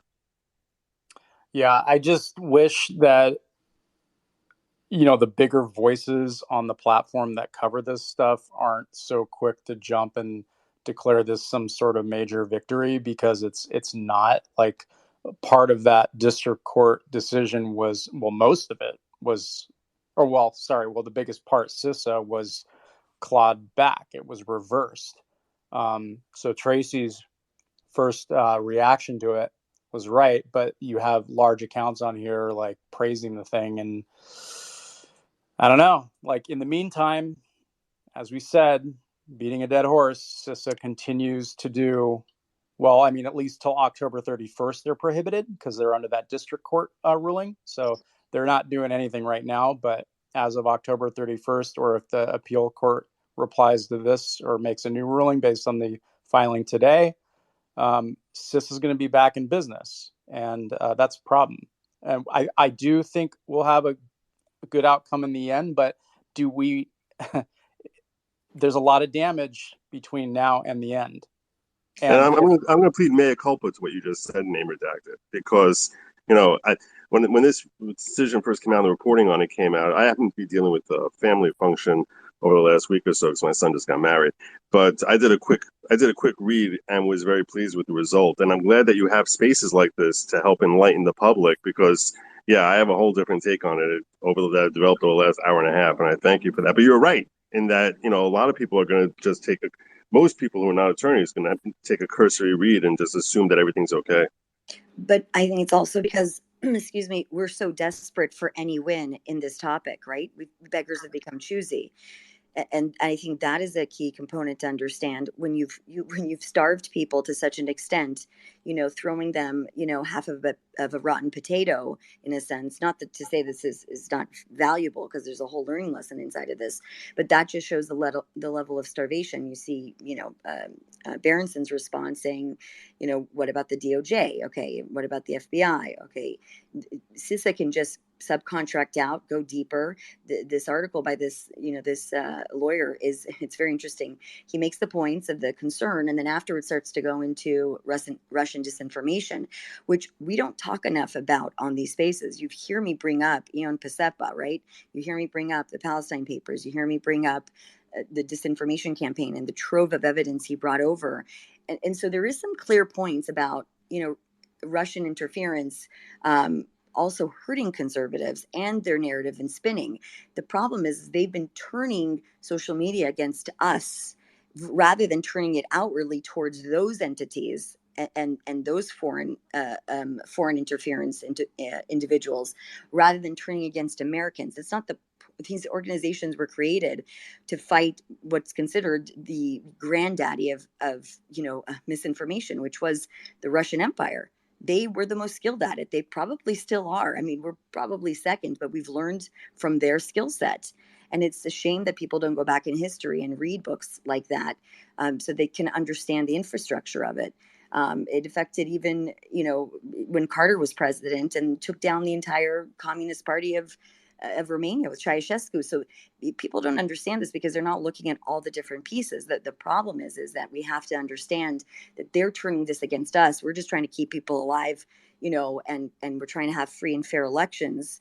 And let the people decide if the Hunter Biden laptop is going to affect or not. But there's so much more of an implication to this, of things that we probably might not even know that was done during that period of time, that they're concerned eventually we will find out, and they will be culpable for it. And those, whatever can come out of it, sanctions or remuneration, legal fees, whatever it may be, awards to people who've had their lives ruined.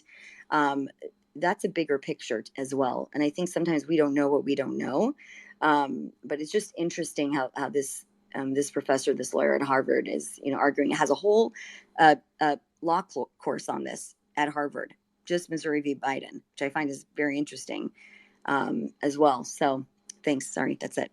No, I Yeah, mean, I would just say, this is the document we're talking about is 74 pages long. Okay. And 99% of people are not going to read that. And they're just going to grab onto the initial headline reactions, sort of like the algos that do their automatic, oh, we won, this is great, they revert, the White House can't talk to social media. But that's why these spaces are so important. It's why Tracy's analysis of it is extremely important. So the worst part of this filing is on page 72. So we have like 600 people on here listening, or 500. How many people got there or even opened it? Or it's like, just don't be too quick to declare victory when there isn't here. And I don't know. It's just well, I mean, that's why Tracy and I were running around on Friday when the decision dropped. I mean, she sent it to me right away, and we were talking about it, bouncing back and forth. We got through maybe yeah. 30 pages, right? I'm seeing all these posts and tweets everywhere, and I'm like, I'm hopping around the comments like, guys, you need to back this up a bit. You really need to read and see what's going on in here, because again, some of it's good. Yes, it is, but it's just an injunction. But the evidence is what I was always, the exhibits were what I was after, right? It wasn't Yeah. so, So we can but explain it. Go ahead. yeah. So, but again, it needs to be known, and people need to understand and like temper expectations. But moving through this, need to understand exactly what they've got. So again, you can go through this space, you can go through Tracy's reporting and the threads, you can go through my threads. So that information is there. But yeah, finish up, name, and I'll get to Vin. So just to sum up, from the point of view that the appeals court was coming from in this ruling, okay, they basically outlined threatening behavior, whether overt or covert, from all these various divisions: the White House, the NIAID, Fauci's area, the State Department, CISA, the FBI, the CDC, the Surgeon General. So they looked at all of those these groups, their behavior. What did they say on TV? What did they say in writing? And because the White House and the Surgeon General, the CDC, and the FBI, their communications with social media in some cases were overtly threatening, and then in some cases were suggestive based on their authoritative position. Okay. And then some of those agencies also discuss and uh, terms of service with these social media platforms, and those platforms change them. So that's why this ruling prohibited those agencies from discussing or even talking to social media about these sort of things. And because CISA wasn't doing that, that's why CISA got off the hook, because their daddy was doing it. That's the viewpoint I'm coming from, and that's what I think the appeals court there from their position. They just didn't see threatening behavior or terms of service discussion by CISA. That's why CISA was let off the hook, and the State Department. Yeah, I know. Yeah, I was kind of talking about that earlier as well. So, Vin, go ahead. Hey, thanks, Trash. Good to see you. Hey, Name. Yeah, I think for me the biggest payload for this, because obviously we're not going to see anything substantial for a while, as far as outcome. But I think the biggest payload is the opening that it creates to discuss the First Amendment with other people who are not deeply steeped in these things. Just your regular people on the street who are hearing about this, who don't know the details, but it's evidence that these things are taking place. And as the case progresses forward, we're going to see pushback. Obviously, well, we may not, like Name was saying, they may not, they may not appeal to the Supreme Court. They may not go any further. So, but if they do, and even in the near term, like now, it gives us an opening to discuss the importance of the First Amendment and how the federal government can step in and chill speech. Everybody understands that, and I just think this is a great opportunity, even though, like, it may not go anywhere. It may go somewhere, I don't know, who knows. But I would suggest that everyone use this as an opportunity to, when you're at dinner with your friends or whatever the case may be, bring it up, talk about it, and also bring up the fact that misinformation is a relative term. If somebody's trying to take over the republic, then any language that is discusses halting that effort is going to be by them considered to be disinformation. So I would just say, use this as an opportunity to bring up the discussion.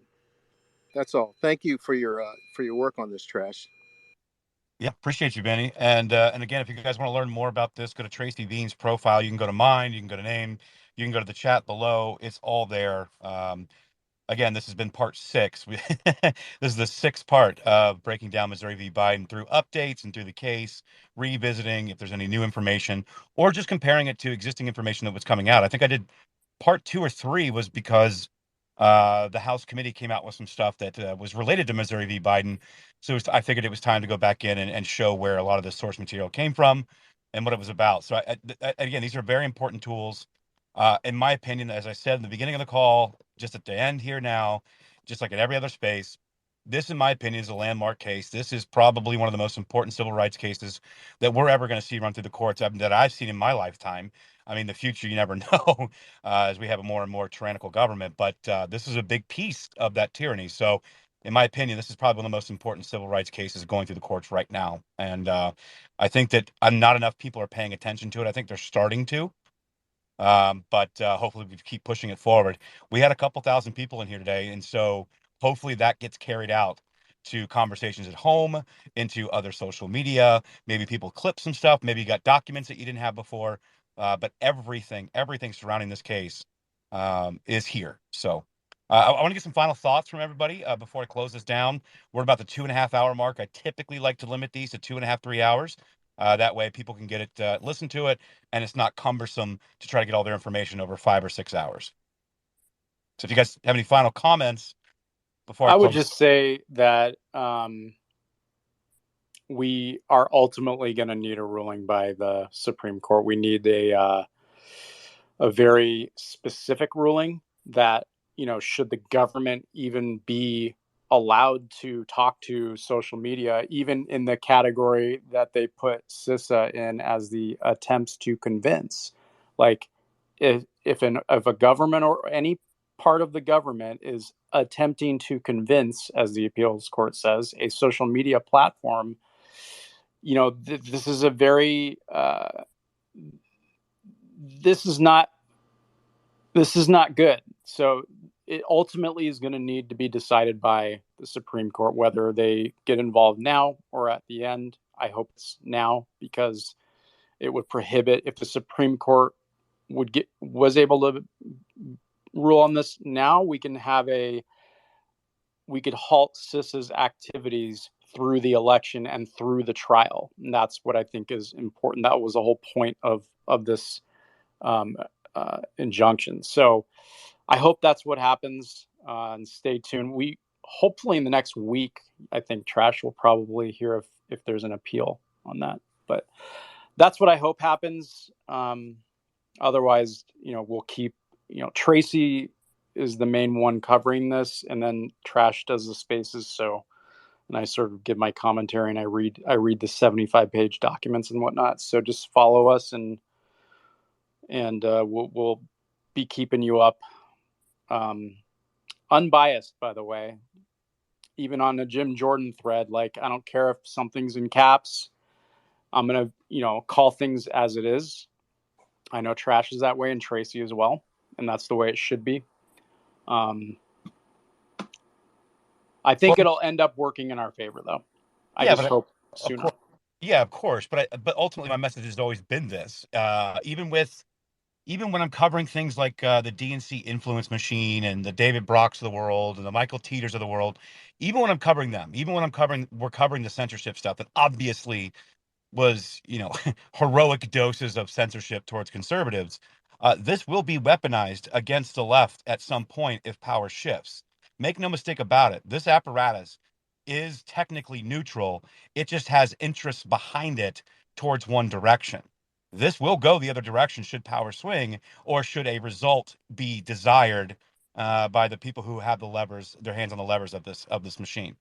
And that is the whole point, is dismantling this machine so it does not go one way or the other. It just happens to go the direction of that I view things politically. But unbiased is absolutely true, because I don't need to put a political spin on something that is black and white, factually true.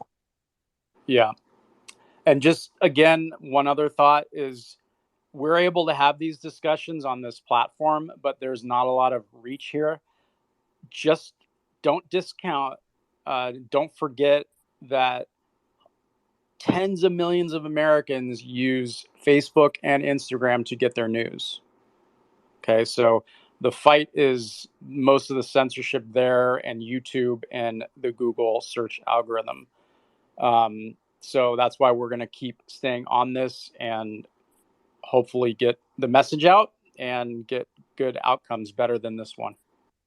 I just wanted to say thank you to Trash and Name, and obviously Tracy and everybody who's done all this work. I just read through Trash's whole thread really quickly. I was working, so I was trying to catch up, and I'm going to listen to this space again because I know their comments were probably amazing in here. So just thank you guys so much. Thanks. Yeah, following Vinny, do you guys have any final words before I close this out for the day? But I appreciate you guys being here as well. Yeah, I just want to say great job. Tracy's thread is amazing, and just great job. I just look forward to more of your insights, and I appreciate the ones that have come so far. Thank you both, you and Name both. Thank you. Thanks, man. Yeah, I really enjoyed this as well. If you're ever covering any topics related to law, if you kick out a DM to me, I'll try to pop in on these spaces. I enjoy having these conversations and helping flesh things out. So you can feel free at any time to drop a DM to me, and I'll be happy to join you. All right, and thank you so much for hosting this. Yeah, absolutely. And you and I are already connected through DM, so no worries. I'll just shoot it to you from now on. All right, guys, I really appreciate you being here. We got about 2.5 hours out of this. It was a huge update from the Fifth Circuit. If you really want to go back and listen, like I said, there's 6 parts to these spaces. If you start, I would say roughly, if you would start at say part 3. So like if you guys want to access that very easily, go to my profile. You'll see tabs. It'll say posts, replies, highlights, anything of consequence or threads that I've done, different topics. If you go to highlights, you can actually scroll up and down, see the various different things that I've done. I've got part 5 in here that we did on August 11th. David Brock and the DNC influence machine. Obviously, the government's corrupt. That's censorship stuff. We've got part 2, Missouri v. Biden. That was a good space there. Uh, Blue Star Strategies, Sally Painter. That has to do with Ukraine and what's going on out there. Missouri v. Biden, part 4, the Facebook files. That was in relation to Jim Jordan's release. And then part 5 should be in here. Biden Inc. in the documents was the first one, but I believe part 3. Yeah, so part 3 is a really, really good one. It's at the very bottom of my highlights. Missouri v. Biden, part 3, injunction ruling. And this is when the injunction first came out. So if you guys want to go back and listen to those, you guys can go look at that, or you can follow Tracy's reporting, or do both. Oh, and don't forget, if you guys go to Mike Benz's profile. Mike Benz was in here earlier. He's at Mike Ben Stiver. If you go to his profile, he's got about a 40-minute video where he breaks down why we've been hammering about CISA so much, what CISA is responsible for, who they are, give you all the backstory, give you the nuts and bolts of it. Better than we can spend hours going over the threads that Name has done and myself. So Name Redacted has tons of threads on individual censorship apparatus that exists within CISA and our government. Guys, this is like kind of our wheelhouse. This is what we talk about a lot. But if you want to go back, go to my highlights, go to Name's profile. It's all there. And again, I appreciate you guys. Share the recording. You guys know that you can link recording outside of this to people that maybe not have a Twitter, get them to sign up and have them listen. Share the documents, whatever it takes. Appreciate you guys. Thanks, Trash. Thanks again, Name. Appreciate you. Thanks.